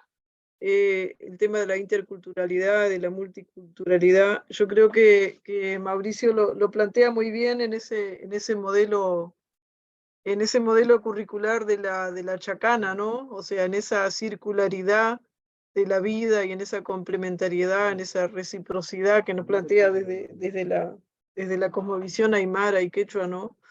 Yo creo que ahí es como el punto de partida que yo decía que era bien diferente a este otro punto de partida epistemológico, ¿no? De una educación eurocéntrica y lineal, sobre todo, y muy positivista. O sea, yo creo que él lo planteó muy bien, o sea, como el punto de vista, el punto de partida es bien diferente y el transcurso, y claro, toda la malla curricular, toda el planteo de las carreras que ofrecen las universidades indígenas interculturales, digo, es muy distinto a los modelos clásicos que se plantean en nuestra universidad, por ejemplo. Yo creo que tenemos mucho que aprender del mundo indígena, del mundo andino, toda esa filosofía, ¿no? Todo lo que es el Tahuantinsuyo, bueno, las 4 direcciones ahí que plantean en la Chacana, eso para mí es muy rico y me gusta mucho escucharlo porque además lo planteó muy bien Mauricio, lo planteó excelente, relacionándolo, ¿no? Con el currículo, con la currícula, con la malla curricular del sistema educativo. Nosotros jamás partiríamos en estas universidades nuestras de acá de ese enfoque, es bien diferente, lo puede decir Lucía, que también trabaja y estudia en la universidad, que es bien diferente, ¿no? Muy diferente, y yo creo que sí, que eso es hacia donde deberíamos ir, decisión que tendríamos que hacer para que hayan las rupturas y que podamos en realidad descolonizarnos, ¿no? Porque mientras no existan esas rupturas, no vamos a hablar de descolonización y de transformación social. Creo que ha sido muy, muy claro y clarísimo. A mí me gustó mucho todo lo que planteó Mauricio. Muchas gracias. Gracias Ana María. Sí, de acuerdo, definitivamente. Cómo se hace la ciencia a partir de la Hachacana, ¿no? Es algo, sé que los charrúa, por ejemplo, ven a la Cruz del Sur como la pata del ñandú, ¿no? Entonces es un diálogo ahí, en este caso, sí intercultural, sí hay una interpretación del ñandú, así como nosotros allá tenemos a leque o otros animales. Creo que muy, como Mauricio ha planteado estas tres comunidades, ¿no? Las personas, las deidades y la naturaleza, ¿no? Y es una naturaleza que también es divinidad, porque también las montañas para nosotros es Chichilanaca, pero también es naturaleza y divinidad al mismo tiempo. Entonces, bien material de alguna manera esto. Se ve, se toca, es muy diferente a otras formas de entender estas relaciones espirituales, pero hay problemas reales de las poblaciones locales. De hecho, en Bolivia hay mucho todavía que se necesita hacer, es decir, lo que Mauricio ha planteado es plasmar este futuro, ¿no? O sea, por ejemplo, del paso del Suma Camaña, que está constitucionalizado, nos aparece ya el Suma Jacaña. Bueno, ahí está. Es una continuidad, por decirlo así, que no va a parar, porque la profundización de este proceso de descolonización, con esta actitud que él ha planteado, que me pareció también muy, muy poderoso final a su presentación, nos hace sí entender esta necesidad de encontrarnos, sí a nosotros mismos en un tema de intracultural, pero también intercultural en el sentido de crear estos puentes, estas dinámicas, estos espacios que se abren a partir de lo virtual, por decirlo así, pero también intentar resolver esos problemas reales que tiene la gente en las comunidades, ¿no? O sea, por ejemplo, interactuamos con Yapucamanis en comunidades donde no tenían agua el 2019 y ahora ya tienen agua, pero era una real necesidad, pero el investigador va y trata de entender las relaciones espirituales sin considerar esos problemas reales de necesidad de tener agua, ¿no? Entonces ahí hay mucho que tendríamos que desaprender de una educación que se nos ha impuesto sin permiso y reaprender con nuevos elementos que están en nosotros, ¿no? Como algo que se nos ha postergado, que se nos ha de alguna manera querido hacer olvidar, que nos han quitado gran parte. Eso está reconstituyéndose y como dijo, bueno, Mauricio, son 500 años y va a haber sangre. Es duro, no es algo simple y fácil, es muy complejo, duro y bueno. Entonces creo que Mauricio, si quisiera continuar por acá ya para ir cerrando este conversatorio, e ir planteando algunas ideas ya finales para cerrar tal vez. Y si, bueno, o sea, si pudiese cerrar también el evento, así como ha comenzado su presentación. Entonces, Mauricio, por favor, tiene la palabra. Gracias, hermanos. Sí, yo solamente quería añadir algo que es importante. El trabajo de la reconstitución de las naciones y pueblo indígena, originaria y campesinas, y eso es justamente la intraculturalidad, que muchos no lo quieren entender, no lo queremos entender como interculturalidad. Interculturalidad es la convivencia, ¿no?, de dos formas de vida cuando están en las mismas condiciones. Mientras que ahorita el aymara, el quechua y las 36 que existen aquí en Bolivia, ¿no? Son 500 años que estuvieron a punto de morir, ¿no? Y entonces, ¿cómo en un partido de fútbol nosotros vamos a jugar si estamos a punto de morir agonizando? Y el otro, ¿no? El europeo, el ajeno, el invasor, si está en las mejores cuestiones técnicas y físicas, ¿no? Entonces, no, pues vamos a entrar a perder por goleada, ¿no? Entonces, no es esa. Entonces, para ello, como dice Enrique Dussel, como dice Semmelman, como dice, por ejemplo, Mignolo, dice, hermanos, ¿no? La cosa es haciendo, ¿no? Hay que trabajar en casa. Por eso hay que tomar la actitud de volver primero a casa, al aire, al nido, al tapa, a la raíz misma. Quizás mi postura, ¿no?, y mi posición como aymara sea muy radical, muy extremista, muy cosmocéntrico, ¿no? Es porque la descolonización es a partir de la raíz. Por eso somos radicales, ¿no? Tiene que ser. Yo por eso entiendo al hermano Malcu, que le llamamos a Felipe Quispe.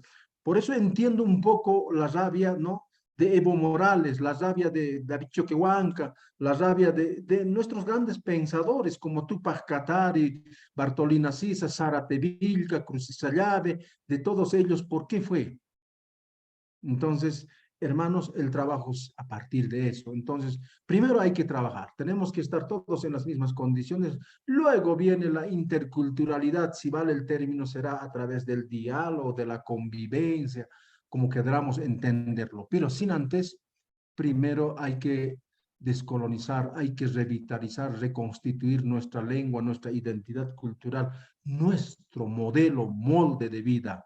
Hermanos, con eso yo quisiera terminar y decir, Jayaya, hermanos, pai pai. Y bueno, yo quisiera también pedir a nuestros achachilas, a nuestros apus, a nuestros malcos, hachamalcos, a nuestros lacahuichas, hermanos, muchas pai pai satatao kunaraikote jañasa kam tuktayapta hichara manja akam suma pekenchau uchura presta pai pai kuma chekpachansa hacha chilata hacha malkuta akam suma takinchatamata pai pai halaya hilana kuyakanaka halaya. Allá, ya. Muchas gracias, Ana María. Muchas gracias, Mauricio. Allá, ya. Hasta la próxima. Muchas gracias.